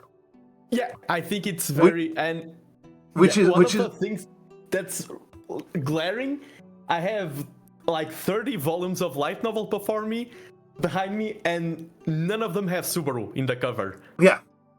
That's and I was curious about this because you me and you like Subaru. Mura doesn't like Subaru. Nagi doesn't like Subaru. The Japanese fandom doesn't like Subaru. Hello, Joikuchi. By the way, Jokuchi, at some point in the future, I owe you some calligraphy because I forgot to do it when you came back when you rated me the other day.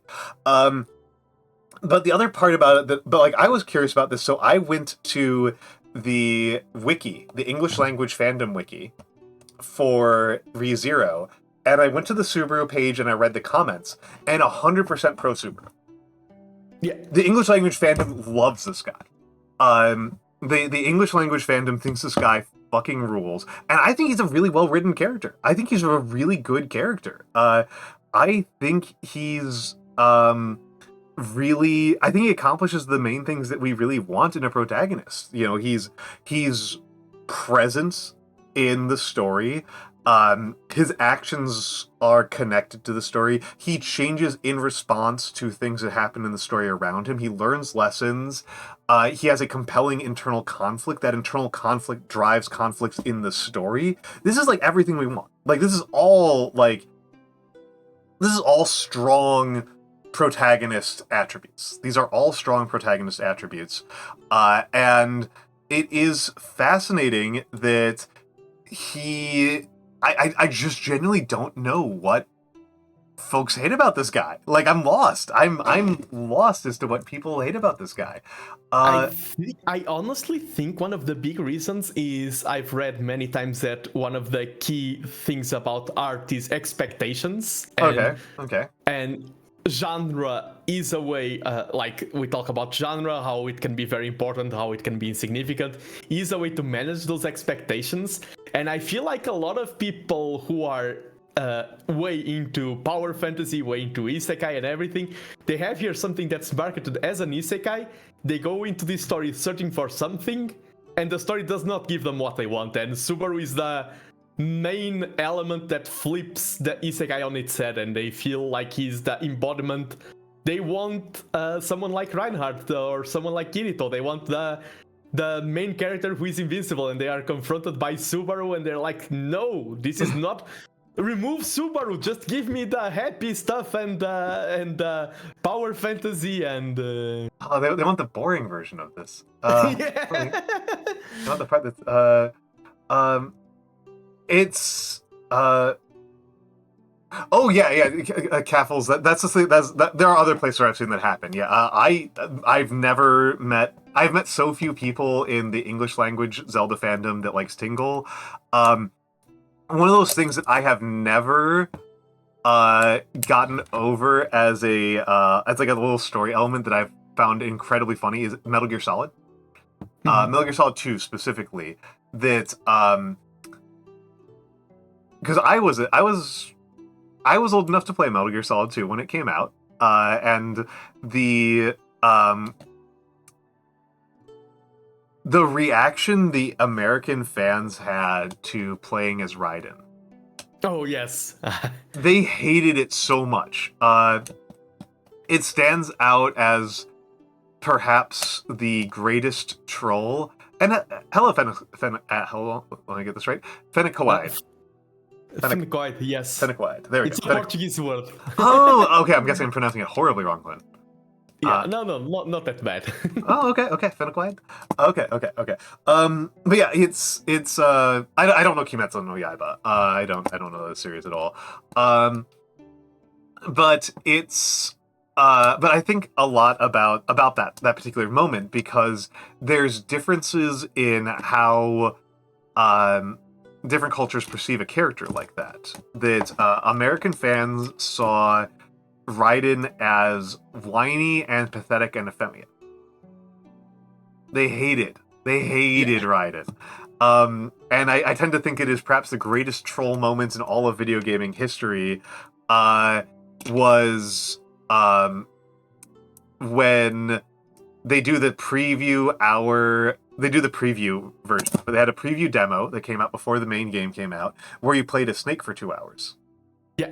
And then they don't tell you anything about Raiden, and then they have Raiden come out, and people lost their goddamn minds. People lost their goddamn minds. Mura, I just don't agree with you. I don't think that I don't think Subaru's manipulative, like, at all. And I think he's extremely authentic about his genkiness. I think he just is genki. Like, he just is. Like, I don't think there's any pseudo there at all. I think he just is what he says on the tin. I think he is that. I just don't see it at all. Oh, you opened a list where he appears on a site. Those people are full of shit. I'm just going to disagree with them. I'm just flatly going to disagree with them. So I'm not disagreeing with you then, more. I am disagreeing with whoever made that list. They're same. I stand by with Almantas. It's one of the less manipulative. Mura, grammatically, what you said is, I'm opening an anime site. Opening an anime site. Yeah.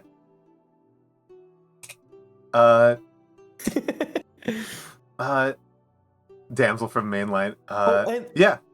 One thing that sometimes I think about some things that I want to say and then I forget it. Yeah. One of the reasons also, you touched about how a lot of the plot points early on are like either Subaru aces it or he has no choice. It's basically, and that can be very explained in lore, because we do find out that everything that happens in the first arcs was orchestrated by Echidna and Roswell. They're trying to craft Subaru into a certain character, and they want Subaru to become that character, so they created these scenarios.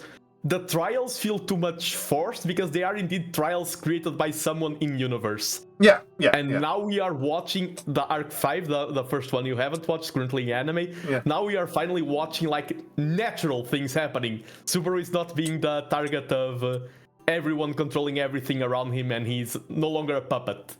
I mean, he may be a puppet, but not at the level that he was in the first arcs. All right. Yeah, but he... I mean, that's... the whole trials thing is so interesting. It's worth pointing out more. One of those things that is actually outstanding about Subaru is that he's extraordinarily knowledgeable. Like thinking of him in dumbness terms feels very dissonant, because his superpower is that he is incredibly knowledgeable. He is the most intelligent person. If you don't like dumb fucks, Amelia is the dumb fuck. Amelia is the one where I'm just like, come on, man, what are you doing? One of the defining traits of Amelia is how naive she is. Oh, she's insanely naive. It's actually pretty painful. It's actually pretty painful. Yes, Maura, that's how you get smart. That's how this works. That's how this works. That is how this works. You were once a baby. We were all once babies, and babies are very stupid. And it's kind of interesting. It's kind of interesting, and I just kind of want to know. I would hate to think that it does just come down to the fact that, like, the plot of ReZero, like the whole premise of ReZero, is this kind of like interesting critique of that is this interesting inversion, right, of the normal power fantasy. That, like, instead of being a power fantasy, they made something that's actually kind of interesting. They are not just giving you desserts; they're giving you the full meal, and they're giving you a balanced meal that's like tasty and interesting. Hello, Zamiel. And I am really kind of that would be really disappointing if that was like the reason. Like, they think it's because of the character and not because the entire basic conceit of the story is at odds with what you're looking for.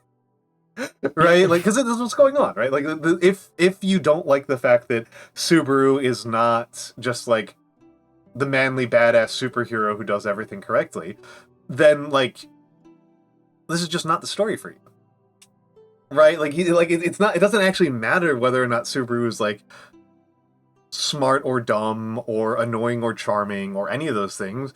It's that this is a story that's never going to be about that. Right, like even if they did make a manly, perfect, badass hero, and they still follow through on the same fundamental plot beats and the same fundamental themes, you would still fucking hate it. And it's not much of a criticism, and I think that within the narrative that they're going for, I think it's actually quite well executed. Subaru for me is like the #1 strength of ReZero. For me, the #1 strength of ReZero is the music. Yeah. I'm sorry. Almost all things in the light novel, in my opinion, except for 2 scenes, are better in the light novel. I feel like the execution and everything. The one thing the anime wins is the music. The music is really so good soundtrack. Really good sound. It's a really good sound. The music is amazing. I'm not going to talk about it a lot because I'm not super music knowledgeable, and also I'm not. This is a book chat, right? This is a book chat. Yeah. I will point out that I will just listen to some of the end credits and opening credits songs. Some of those are really good. Yeah, the image that he used of Subaru walking with Rem, and there's the ending with that song is so good. Requiem of Silence, I think it's the name of the song. I believe so. I believe so. Well, we were talking about this a lot, Zamiel. That I think this is kind of an interesting element. Remember that he is a horny teenager. That's like an important element to this. Yeah. He was a horned up teenager. But I actually don't think that it's merely that. I don't think that he is merely into Amelia because she's pretty. Like, we know that that's like what gets his attention first, is that she has white hair. But what really gets his attention, what really keeps him in there, is that well, Zamiel, I'm getting there. Jeez, don't rush. What he sees in Amelia is that Amelia is incredibly kind to people who she doesn't need to be kind to. I'm just teasing, Zamiel. You're fine. He sees how Amelia treats street urchins and treats the less fortunate, and that is what he is into. That is what he is into, and I think that's actually very, very. I like that, to be honest. I like that. I like that what he is attracted to is patience, and that she is patient and kind. That she is this unending fountain of patience and kindness. I do think that that it is very sad. I should probably read that If story where he goes with Rem. Yes. Because that's actually in the main light novels. I think it's volume 9.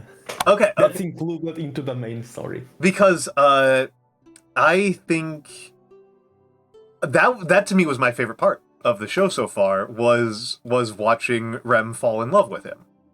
And I will say this as a person who likes romances a lot. I can enjoy a romance where the romance fails. Right? Like, I can enjoy that, where the couple that you want to wind up together doesn't wind up together. That's his own type of compelling romantic narrative. I don't need things to end in the way that I would like them to. I am happy with them merely. I need them to be interesting and compelling. That's what I need. That's what I need to be compelling. Well, I mean, the thing, Mura, is I don't write fan fiction. I do literary analysis. And it's and that is also not my encounters with shippers, Mura. I've encountered shippers who are very much not in that way of thinking at all. I think it's interesting that he is so in love with Amelia. I think it is interesting that the way he is in love with Amelia is repulsive to Amelia. I think that is a very I think that is the sort of thing that you just need to fucking tell teenage boys sometimes.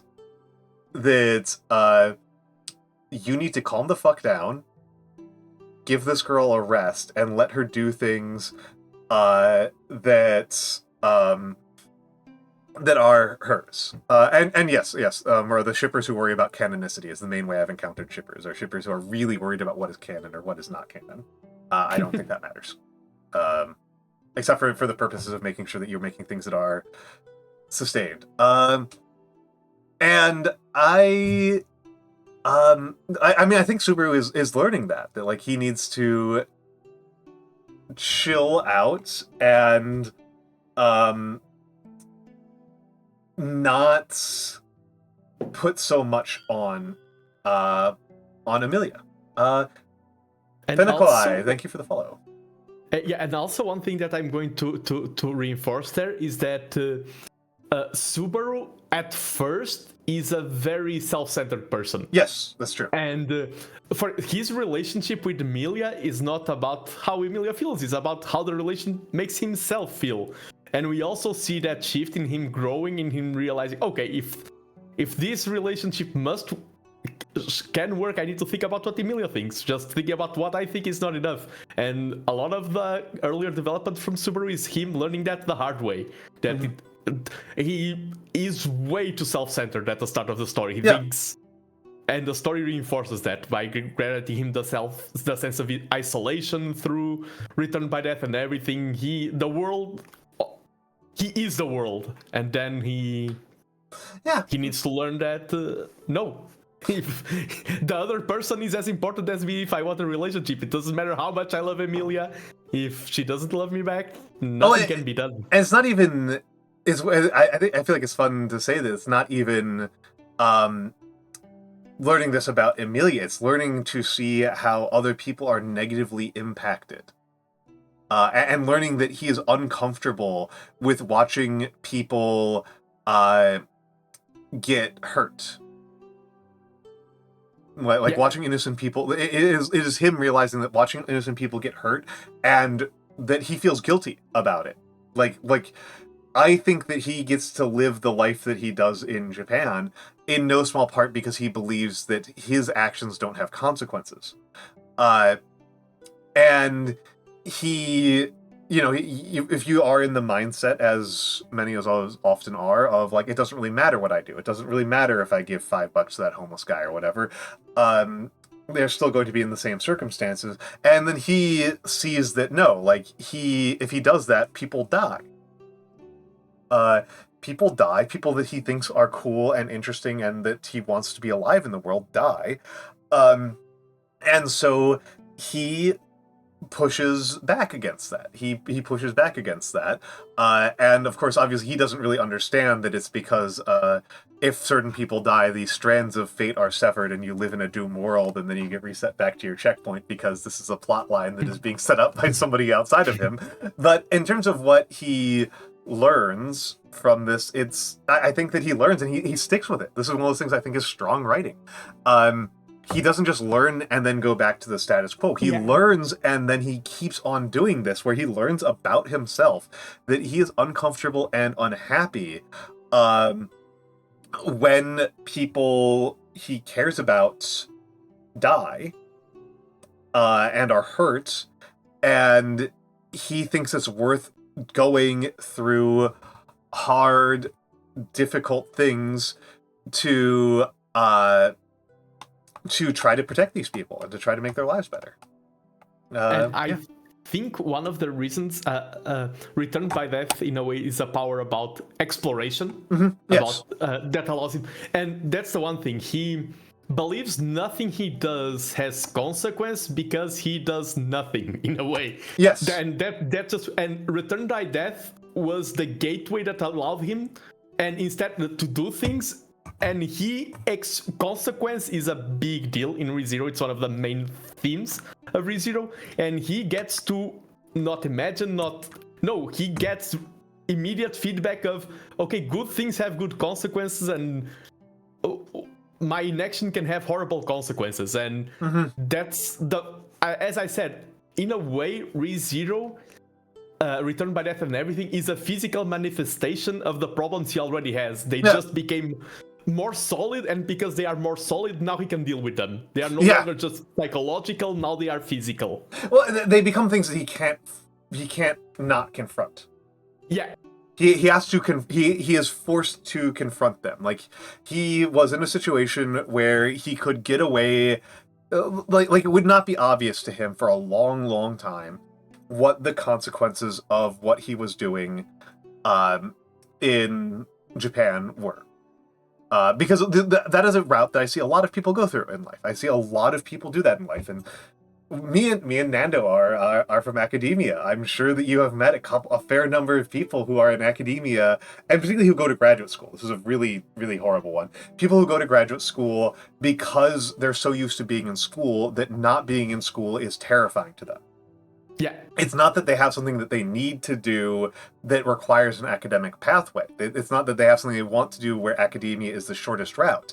It's that being deprived of the status quo terrifies them. And their status quo is that they get graded. Yeah, exactly. Yeah. Yeah, 100%. Yeah. I know that story way too well. Yes. Yeah, and it's and they're and it's not obvious to the people doing that they are frankly kind of committing suicide. That they're killing themselves in small bits. They are killing themselves bit by bit. And again, this is there was a God, who was it? It was a playwright was talking about this. It may have been Brecht. Was talking about how, like, he's never really seen anybody in his real life be destroyed by, like, a dragon or something like that. But he does see people in his life be destroyed by waiting too long. He sees people destroyed by waiting too long, or by saying the wrong things to their lovers, or by drinking too hard, or by partying too hard, or by partying not hard enough. These are the things that really kill you. These are the things that really destroy you. I would say, Mara, it's not quite. I'm relatively skeptical on schooling as a former professor.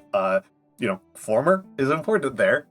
Yeah, like it wouldn't be former if I still thought that being in academia was the best thing I could do with my life. But I am willing to. School teaches you quite a few things, but there's a reason why it's very important in schooling that you have breaks and that you have vacations and that you don't actually spend that much time doing your homework. When I think about my regrets in life, most of them are that I studied too much. That I took, most of my regrets in life are that I didn't party hard enough. Nobody has checked my GPA in a long time. like nobody cares. Nobody fucking cares. It did not improve my life at all. But yeah, Return by Death was a cure for, and because Subaru's attitude, right, is not just nothing I do. Nothing I do matters is a consequence of the fact that he does nothing, and he does nothing because he's so afraid of the consequences of doing anything. He's got so much anxiety about how everything,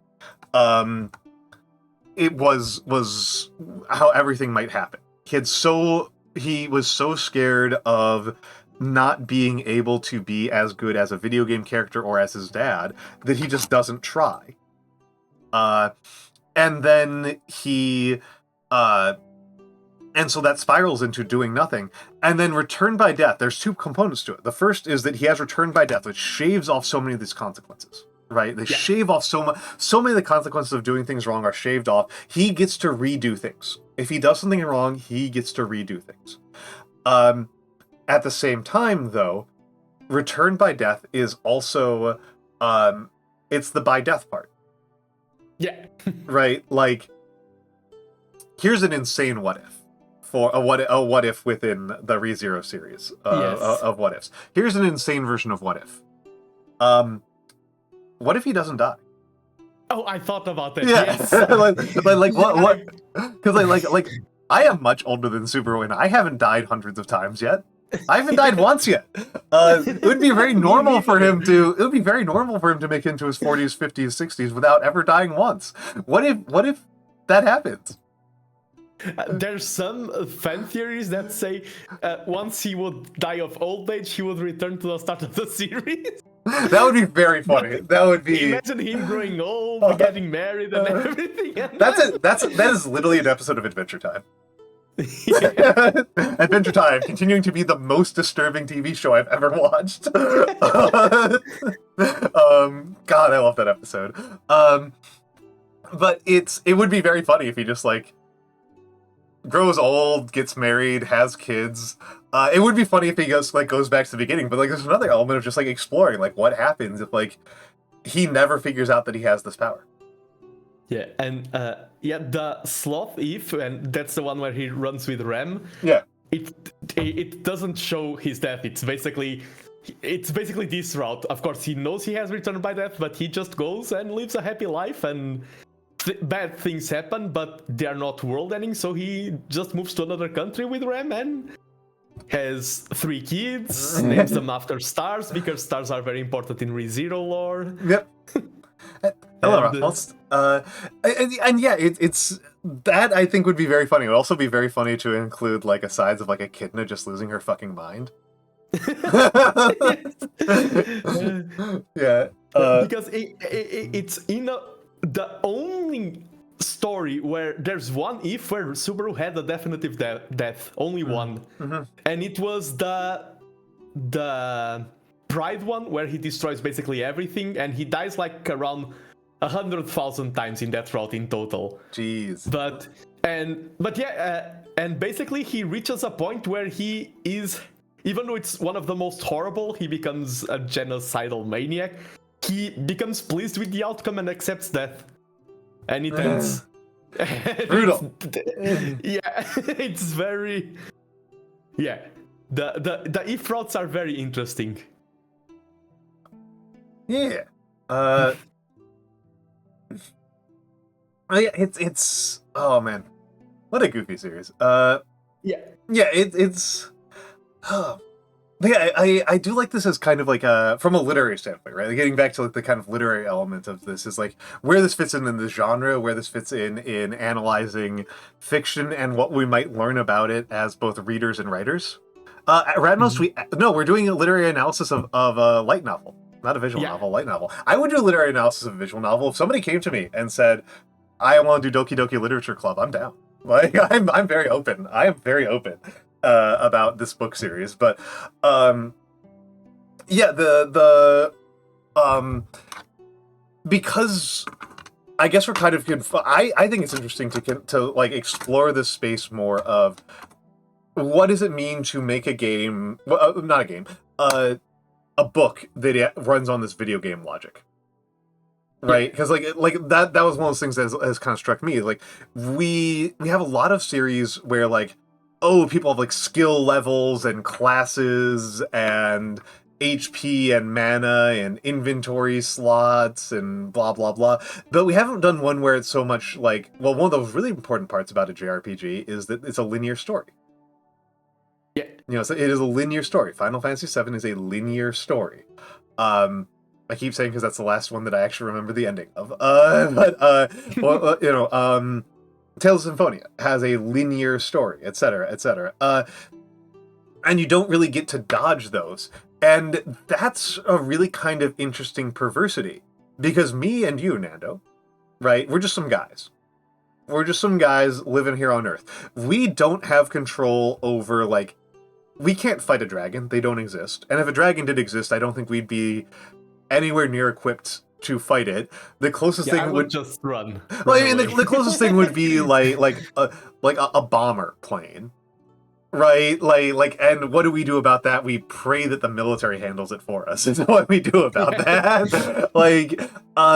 But like we do have influence over, how we treat the people around us and the storylines of our lives. Like I think that we do have a lot more control over who we marry and who in our life gets married.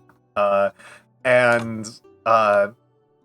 are kind of exactly the sort of things that feel like the limits of his power. Are these more kind of so far he hasn't really tested it very far in what I've read, but like it does seem like he doesn't really have that much control over those situations, and to the extent that he's attempted to exert control, it's just simply not gone the way that he wants. He has wanted Amelia to fall in love with him and it's failed. Yeah, and also we see that even though he's a very active protagonist, yes, and sometimes active protagonists achieve the power of dictating the narrative, Subaru is often a victim of the narrative. He's not dictating where the world is heading. He's just reacting to what the world is throwing at him in the best way possible. But he gets to he does not get to really change things. He gets to survive or die. Is for the most part. There isn't a lot of suggestion that like for example, right, we've got the stupid succession crisis. Yeah. We got the stupid succession crisis, which has 6 possible outcomes. One of the 5 pretenders to the throne winds up on it, or some mysterious 6th option. Mysterious 6th option, where there's a couple of things where that could go, but I don't... Yeah, and I will put my money on mysterious 6th option. Yeah. Honestly. I mean, the dumb option, which I think is actually the most likely one, is he backs Amelia. And Amelia wins, and Amelia is the next queen. And this, I think, is the dumbest option. And it's the option that does the least to show Subaru's agency within the context of the narrative. If Subaru, we know, is a loyalist to Amelia, if Subaru just fucking throws his weight behind one of the other pretenders and gets them on the throne, that would be him showing agency in the narrative. That would be him bucking what the narrative has laid out for him. But so far, it's mostly been very, like you said, it's been very reactive. He's been placed in a very reactive space. He is given very strict problems. And then he solves those problems directly in front of him. He rarely solves a problem by undermining the premises of the problem as presented to him. Which is, yeah. Yeah, Kratos, true. Yeah, but he does have agency in, as we said, he jumps into conflict and he does solve conflict in ways that the consequences are world-changing, yes. Yeah. But he did not orchestrate the events, he just reacted to them, but he reacted in a way that shifts the world through. Mm-hmm. Yeah. And it's very much like how it plays out in a JRPG, right? Like you destroy the city in Final Fantasy VII, but like, did you have any choice ever to not destroy it? Yeah. Like, that was not one of the things you had agency over. And there's also one thing, because Subaru has the stench of the witch. There's a lot of characters who react strongly negatively to Subaru, and there's still the question, okay, if he's being a puppet, even though he's acting on good, will his actions end up having good or bad consequences? That's also because we do not know the scope of the world. We do not know. He feels, as I said, especially in the light novel, he feels like a pawn in a play. and we do not know if him doing the best thing will have the best outcome. Yeah, he is doing the best thing with the presented circumstance, but we do not know. I think it will have good outcome because ReZero tends to reward goodness, reward kindness. That's the kind of story it is. As I said, stories tend to follow a certain message they want to present, and I think all of ReZero's narrative is about reinforcing positives and punishing negatives. That's, of course, depending on what the author views as a positive or negative trait or attitude, but I do feel like in most ways people are consensual in that's what Subaru is doing is good. And as we said, for example, if him chasing Emil in a creepy way would be presented as a positive, I would feel like that will have more people arguing. But I feel like the narrative does a very good way of deciding what they choose to portray as good or evil. I feel like. Yeah, it's... Oh. I was actually intending to go for a bit longer, but I'm actually feeling like this is a fairly good place to wrap up. I'm feeling pretty good about this. So I think it's a pretty good concluding remark to end on, that like this is it's this kind of interestingly anti-naturalistic world, right? It's this almost like I said, this video game logic, this kind of like he has been given what people in the MMO world refer to as kind of this theme park series of things. Like he's got these obstacles that he has to overcome in like a linear series, but they're curated for him because it's this curated for him series of tasks. And he so far has not really displayed the ability to step outside of the tracks. Yeah. And it would be really interesting if that is a future major conflict that he starts to he starts to recognize and become self-conscious of the fact that he is now afraid of stepping off of the rails. That like he's no longer afraid of doing anything, but now he's afraid of things in a different way. Go ahead. Yeah, no, because one of his greatest fears at the start of the show, it doesn't show that much in the anime, but in the light novel, one of his greatest fears always is, what if Return by Death fails? That's one of the reasons, of course, he doesn't, but one of the main consequences is it's only when he meets Echidna that Echidna tells him, oh no, this won't fail, you will always come back. Yeah. But, which of course relies on him trusting Echidna. Yeah, exactly. But yeah, that point's the thing where him breaking Return by Death is him stepping away from that narrative, and he found comfort in knowing that he's leaving that narrative. And as you said, I feel like it will be a great point for him to realize and weigh out the pros and cons of, okay, maybe I can relinquish this power, and if I doing so, I lose my comfort and I break the narrative that maybe I do not want. I would love that to be a moment. I would love that as well. I think it is time.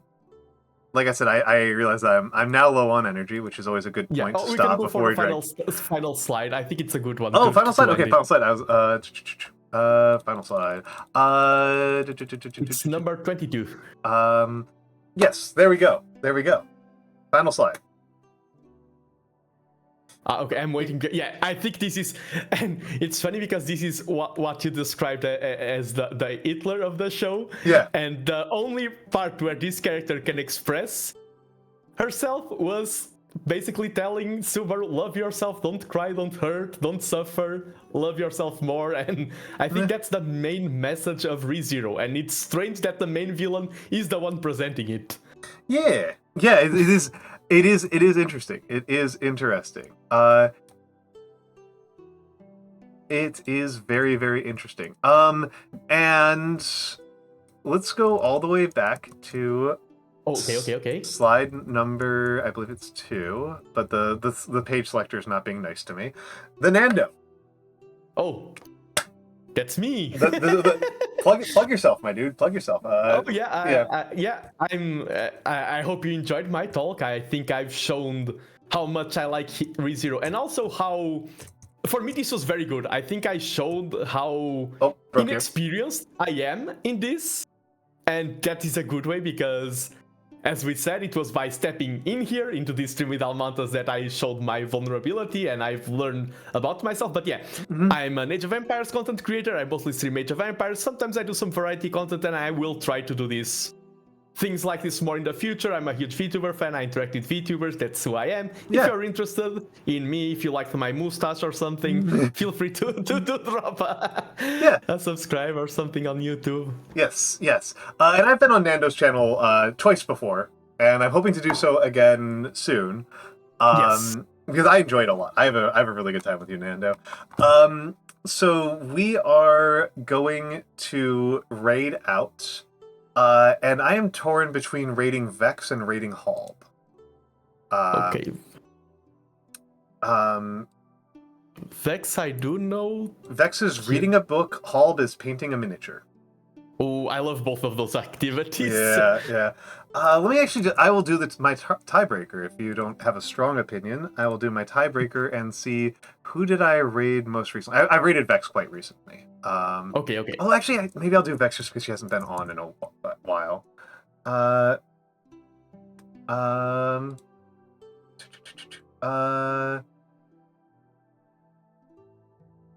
What are people feeling? Do people want to listen to Vex read a book or watch Halb paint a mini? What is Halb painting anyway?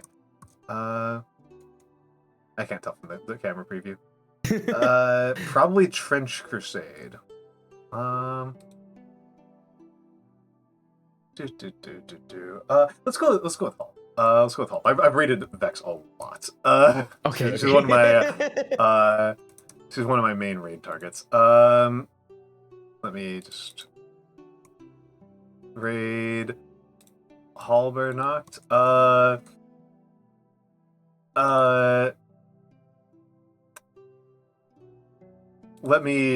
I'm gonna do a slightly different raid message. So